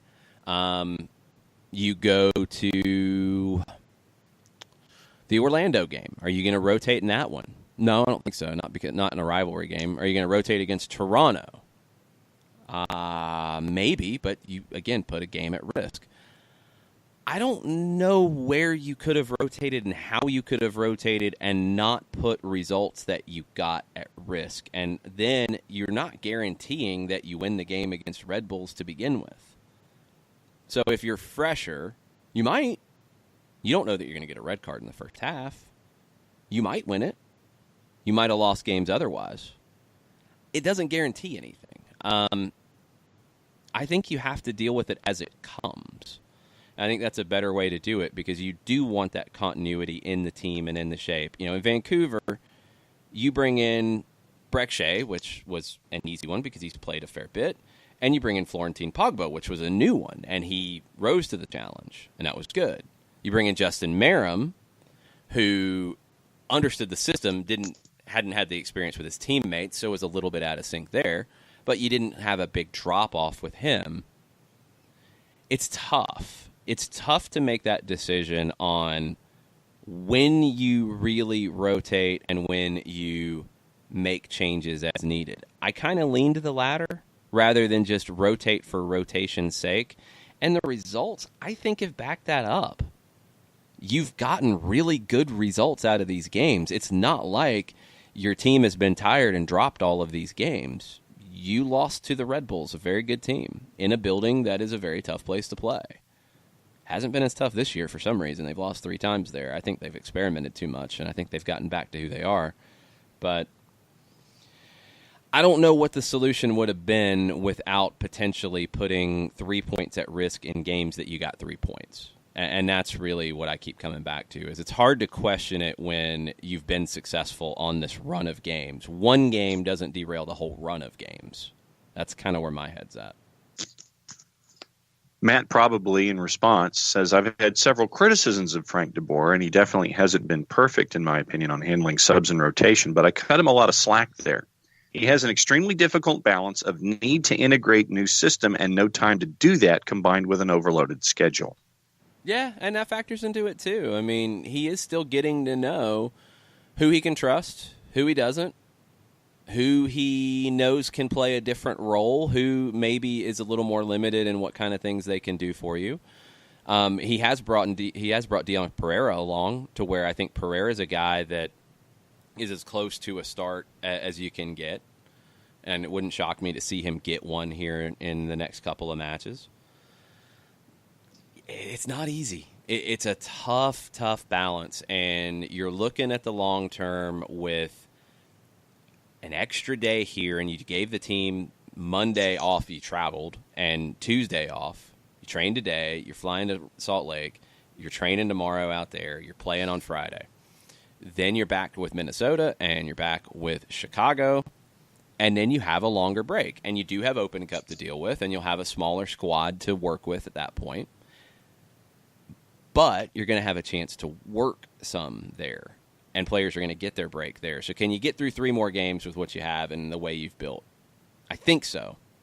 And you're going to have to give, Remedi now is ready to play 90. So I think he's in for Salt Lake for sure. Does Tito, does Pitti, who needs a break for Salt Lake? Those are 2 that I look at, maybe needing at least to come off the bench in Salt Lake as possibilities. LGP would be in that mix as well. Maybe you want to give him a start on the bench and not use him if you don't have to. But other than that, I think you're okay. And I don't know if you'd be better if you forced rotation. Matt continues, says, as I've actually looked at what this MLS season will be with all the compressed schedule, I worry it's going to be a disaster for the league as a whole with injuries and poor play. International players will be especially at risk. Lack of rest, heat, insane U.S. travel could be ugly. Yeah, the thing that's tricky about it is it feels like for Atlanta this year, it's compressed schedule, then spaced out, and with some breaks in it where those international breaks fell early, then spaced out, then compressed schedule, then break, then a compressed schedule again, then break, and compressed schedule again, break. Late in the season is where it becomes really tricky. Right now, players are far fresher than they will be in September, for example. That's where it's going to be really difficult, and that's where you're going to need a Dion Pereira to give you 90 minutes in a big game. I think his growth is on that path to be able to do that for you, because you're going to have players who are far more tired after playing 20, 25 games than they are after playing 10 because of just the overall workload of the season that will affect it. So it's tough, and I did not like compressing the schedule this year. We talked about it when the schedule format was discussed and implemented. I know there is a factor when it comes to the World Cup in 2022, and you're edging towards that, and MLS halfway admitted that without necessarily admitting that. That's why you have the schedule that you do this year. You're going to have players miss games later, either because of injury or fatigue in big moments, and it's not good for the competition. This year is maybe a little unique in that because you will start earlier next year, but then you're having issues with weather and dealing with that, and it's going to be awkward because some teams are going to have a lot of home games early. Some teams are going to be on the road a bunch early. How does that balance out over the season? These are the challenges that you have with MLS, and I think some of them this season are made by the league's decision to compress the schedule and do the playoff format the way they did, and it's going to have an effect on the 2019 season and who comes out on top at the end. It absolutely will. Let's take our final break, and then we'll come back with more questions on a Wall Pass Wednesday right after this. As a business owner, you know that every year brings new challenges and opportunities. The success of your business demands expertise and focus, and Country Financial can help you keep that focus by helping ensure you have the right insurance protection in place to meet your goals. Jason Wright can help you create a customized insurance plan that has coverages designed just for your business. Give Jason a call at 678-568-6871 or reach him on Facebook at Jason Wright Agency. Coverages vary by state. Policies issued by Country Mutual Insurance Company, Bloomington, Illinois. Got issues with youth or high school sports? Positive Coaching Alliance can help. PCA is a national nonprofit working to transform youth and high school sports so that every child has a positive character-building youth sports experience. PCA provides live and online workshops to train double-goal coaches whose first goal is winning and whose second, more important goal is teaching life lessons through sports. PCA also has workshops for parents and high school student athletes. For more information, please visit positivecoach.org. If you've been hurt in a car wreck, contact my friend Steve Apolinsky of Apolinsky & Associates. He's been representing individuals for over 30 years throughout Georgia and Alabama. Email him at steve@aa-legal.com or call him 24/7 at 404-377-9191. The initial consultation is free.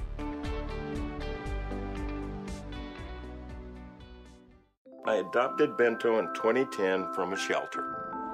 This cat makes me make art. He's always motivating me to draw pictures of him. He just is motivating artistically. He's my best friend, but a lot of people know him as Keyboard Cat. Keyboard Cat, YouTube star and shelter pet. Amazing adoption stories start in shelters. Start yours today. Visit theshelterpetproject.org to find a pet near you. Brought to you by Maddie's Fund, the Humane Society of the United States, and the Ad Council.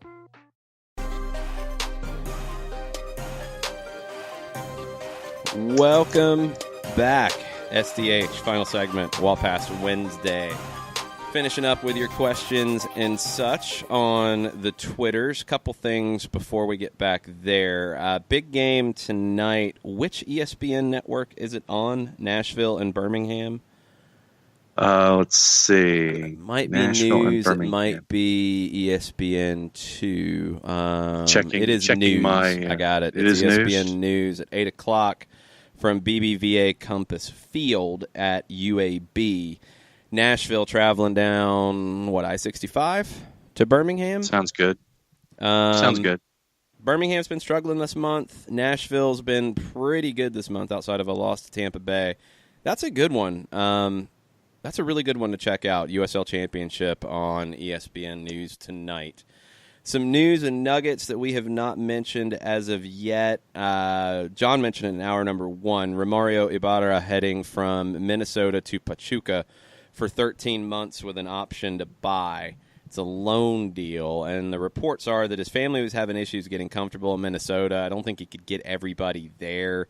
Manny Lagos also wanting some extra resources to use in the summer window. It seemed to be the best for all parties, even though it is a loss for Minnesota, and they're going to have to deal with his absence. We'll follow up on the Michael Bradley to Monterey stuff. That's really intriguing. And with his contract situation, I wonder how much that plays into it, because things got really quiet after Josie got his new contract, and it was like, oh, yeah, we haven't talked to Michael, and oh, yeah, now we're talking to Michael, and then radio silence. So yep. Who knows? if you didn't see it earlier this week, DeMarcus Beasley announced that he will be retiring at the end of the season. Absolute U.S. soccer legend, DeMarcus Beasley. Hope he gets a chance to finish it out strongly with the Houston Dynamo. Absolute servant to the game in this country. Just cannot speak more highly of a guy who broke in as a electric winger who could score goals and create for others, and has turned himself into a really, really good left back, maybe one of the best left backs to ever play for the U.S. men's national team. Just an absolute legend in the game in this country.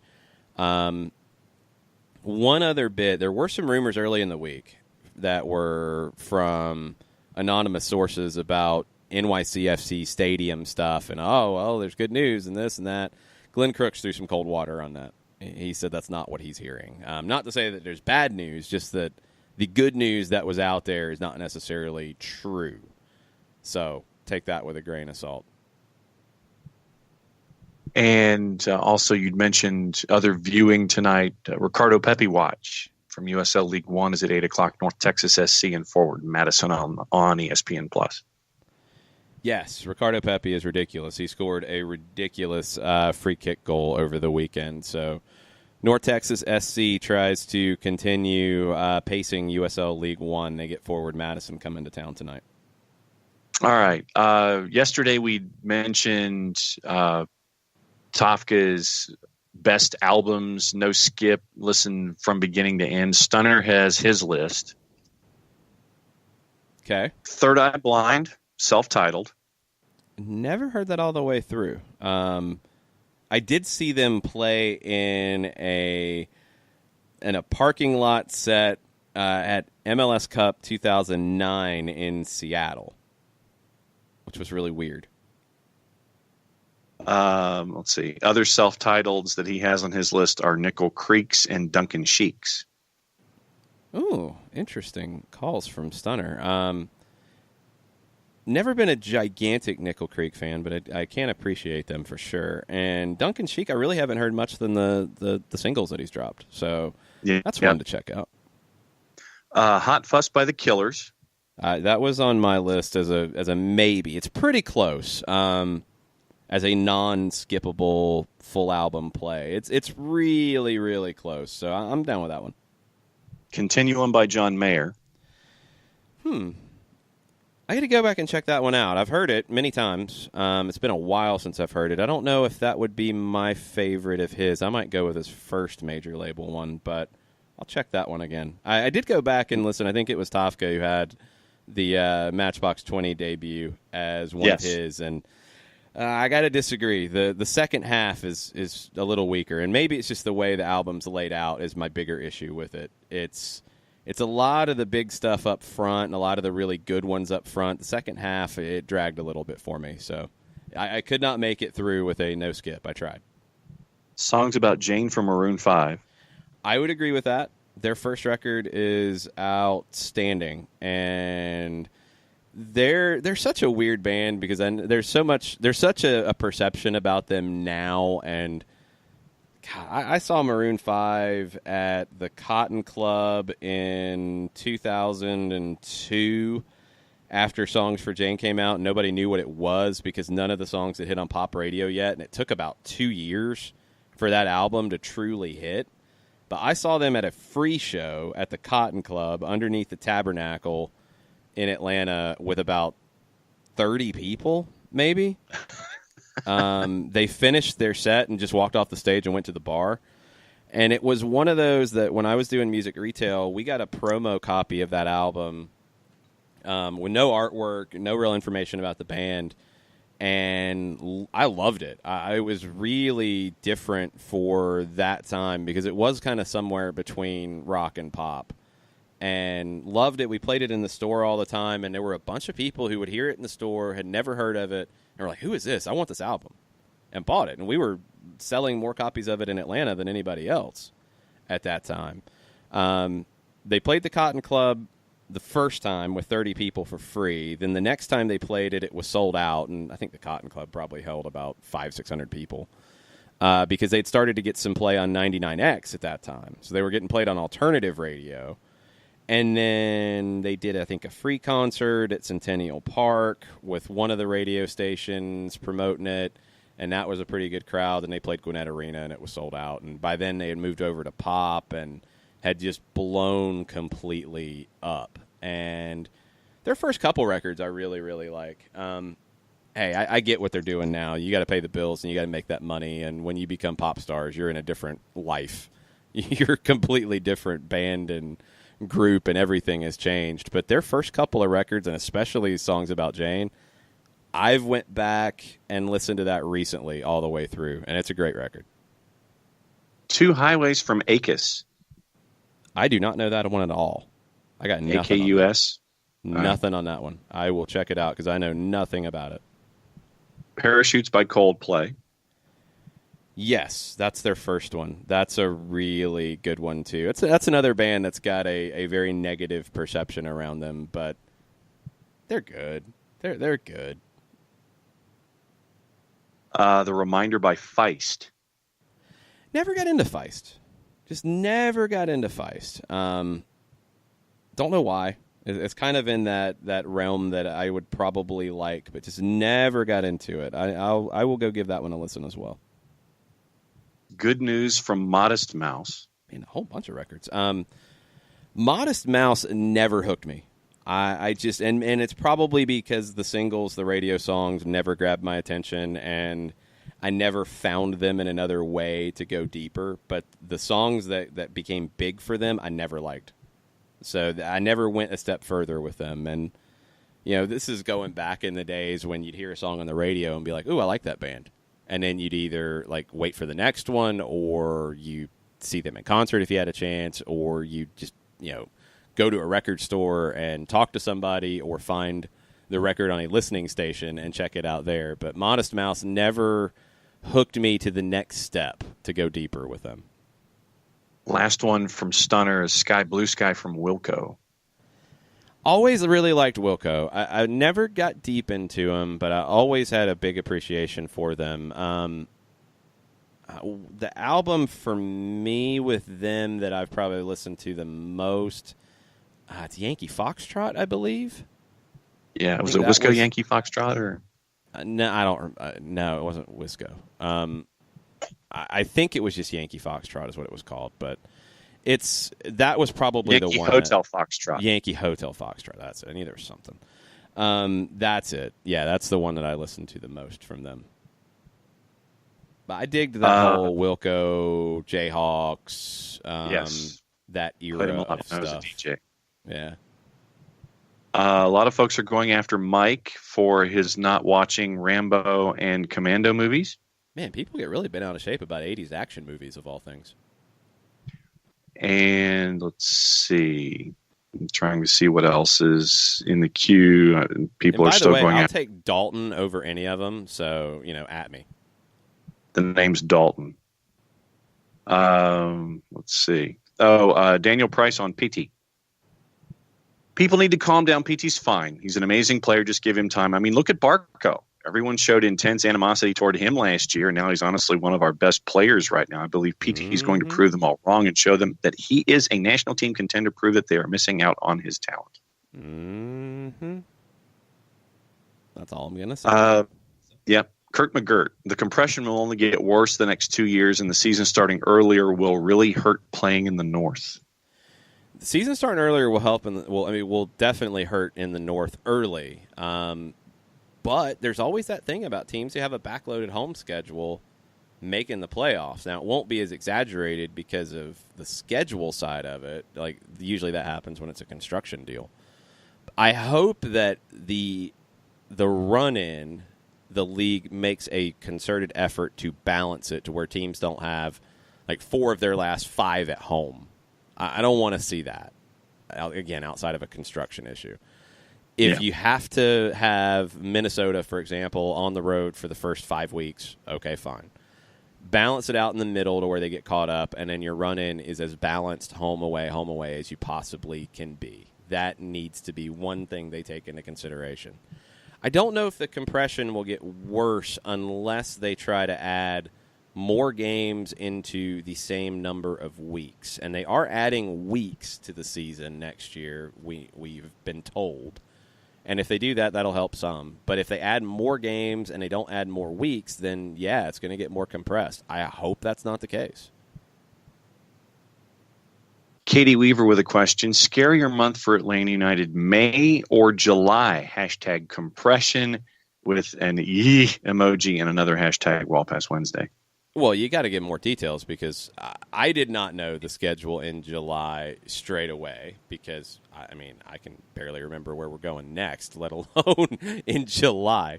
So the schedule in July, I thought I'd seen that. I've got it. Tweeted that. I missed it. Read it off. What is July? July 14th at Seattle. July 17th at the Benz against Houston. So you're coming back across the continent to play Houston. That's not easy. Staying at home the 21st against DC United. Okay. Traveling across the country for the 26th against LAFC. And then starting August back at Mercedes-Benz on the 3rd against LAG. And Katie needs to charge her phone because it's apparently at 28%. Yeah, charge your phone, and that's a lot of cross-country travel and a lot of difficult opponents. So that could be even more difficult than what you're dealing with right now. I do need to compare the opponents and their rest. That part's really important because that's added to the complication here. I don't know if that's the same then. Tony Jabroni saw that Disco handed fines to Barlow, Lawrence, and Romario for hands to the face/neck. Are those not considered automatic reds? Hashtag Wall Pass Wednesday. Not when Disco's doing it. Disco doesn't generally like to give reds when they weren't given in the game. They will do it if they have to. They did it with Zlatan, essentially, where they suspended him for 2 games, which was the max they could do when it wasn't given a red card in the match. None of those, to me, met that threshold. I think it's even a reach to say it was hands to the face. I probably wouldn't have used that language. Barlow grabbed Villalba, and I think in the process of grabbing him to pull him away, I didn't think Barlow was trying to escalate things. I think he was trying to bring them down a notch. Yeah, he probably made contact with Tito's face, but it was more of like arms around him from behind to pull him back. The other two, I didn't think there was anything in it. I think it's just trying to make a point. I didn't think any of these really needed additional fines, to be honest. Chandler Creel adds clarity by Jimmy Eat World to the list. Oh, need to check that whole record out. It's been forever since I've heard it. So good call. Really good call on that one. David A. at a Clark Kent type at the Twitters. When do most of our players leave us for national duty? That's the scary month. It's not the scary month because you don't have as many games in June. So it's not as scary, and there's no guarantees how far players go. By all accounts, nobody's leaving that is currently with the team until after the Chicago game. So you're good there. Then it just depends in the Copa America guys, which is now Joseph and possibly Tito. He has not been announced to the final roster yet. Paraguay has not done that. It depends on how far they go in the tournament. And I would expect that both are contenders to get out of the group stage, but then it's probably a long shot for them to get a lot further. So they could be back before the 26th. If not, I think they're probably only going to miss 1 or 2 games. The guys on the U.S. roster, we don't know what the process is yet for when they might go and when they might know if they're making the final roster or not. I don't think all 3 make the final roster. I don't. I don't know how many of them do. I think Nagby's got the best chance.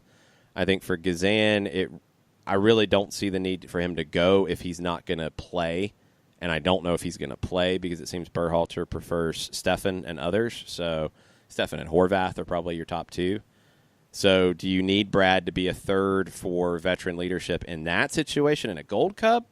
Maybe not. In a World Cup, maybe it's a different conversation. But in a Gold Cup, maybe not. Miles, I think he deserves it. I just don't know where Berhalter rates him because he hasn't brought him in yet. So he's a wild card. It's just hard to say.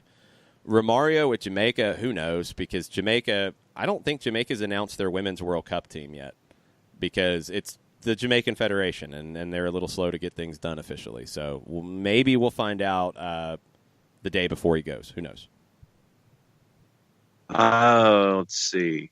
I think we are almost caught up. There was one that I'm trying to find the genesis of, along the lines of what we've seen with Sunderland, Manchester United, and such. Apparently, it is now Borussia Dortmund who is doing something for Amazon Prime, and August the 9th is going to be the release date for their 2018-19 season in cooperation with @Prime Video.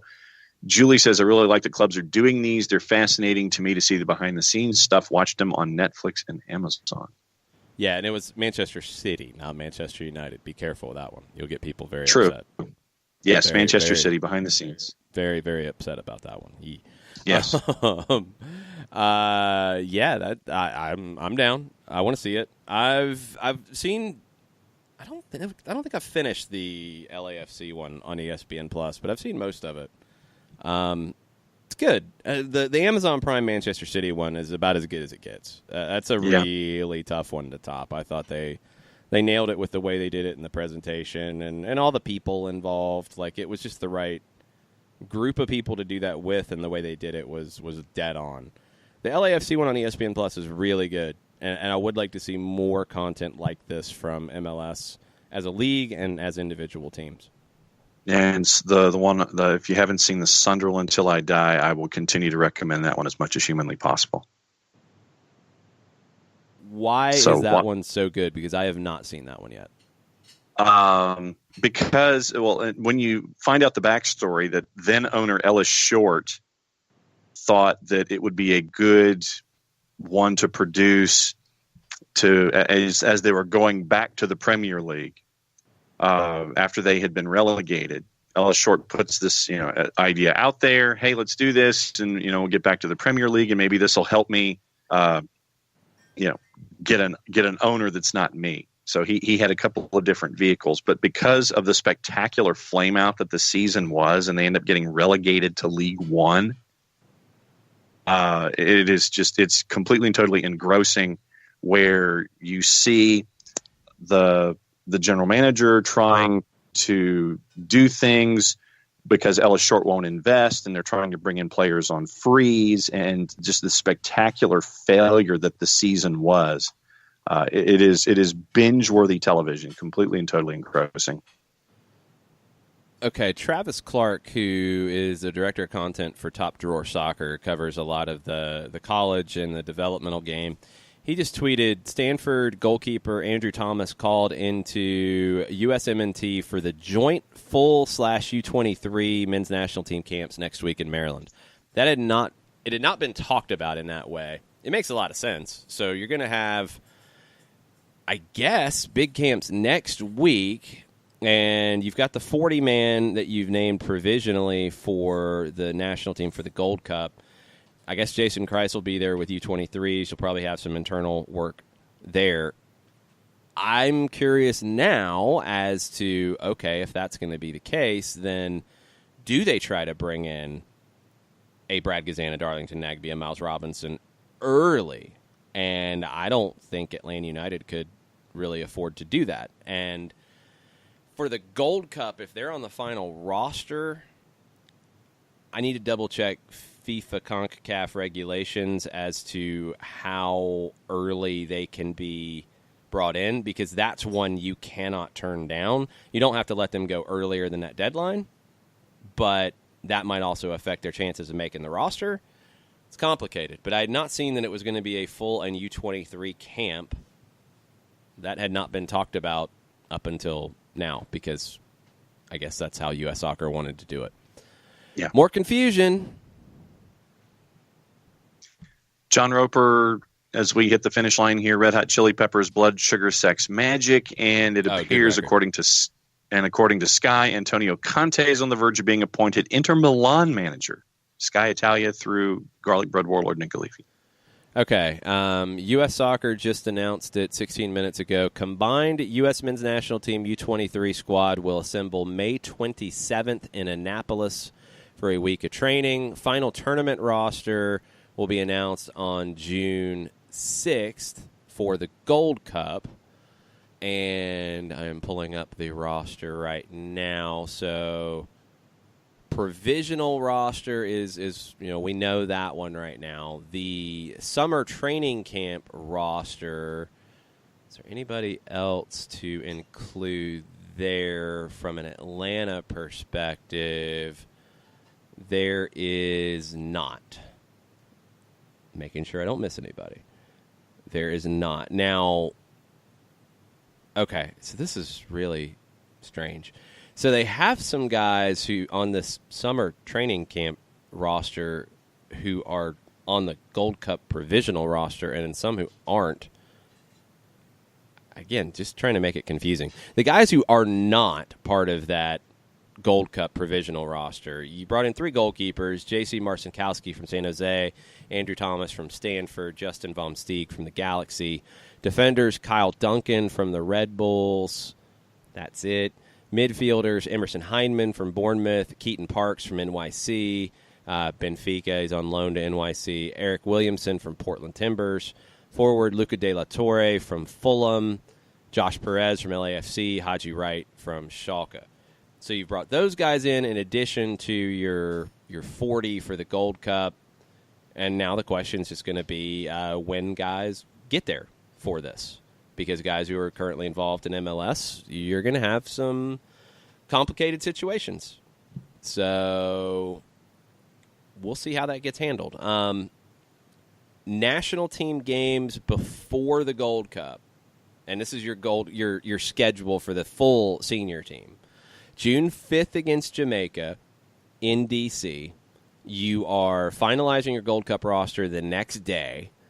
Then June 9th, you're going to Cincinnati to play Venezuela with your Gold Cup roster in place. Then your Gold Cup starts right after that. There you go.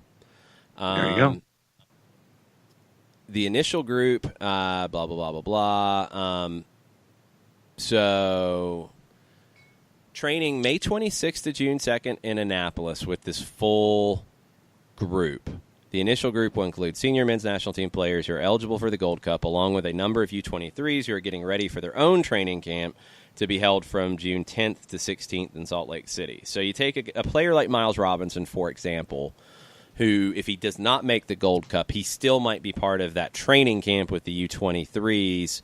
He might be out of contention for an Open Cup match in that time period, for example.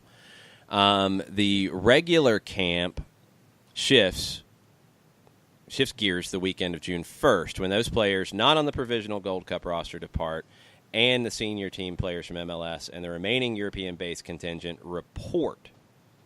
So, because this camp is opening doesn't necessarily mean Atlanta players will be away then. Man, this is complicated. Yeah. So, there you go. You will have a camp. It doesn't mean that players will be there.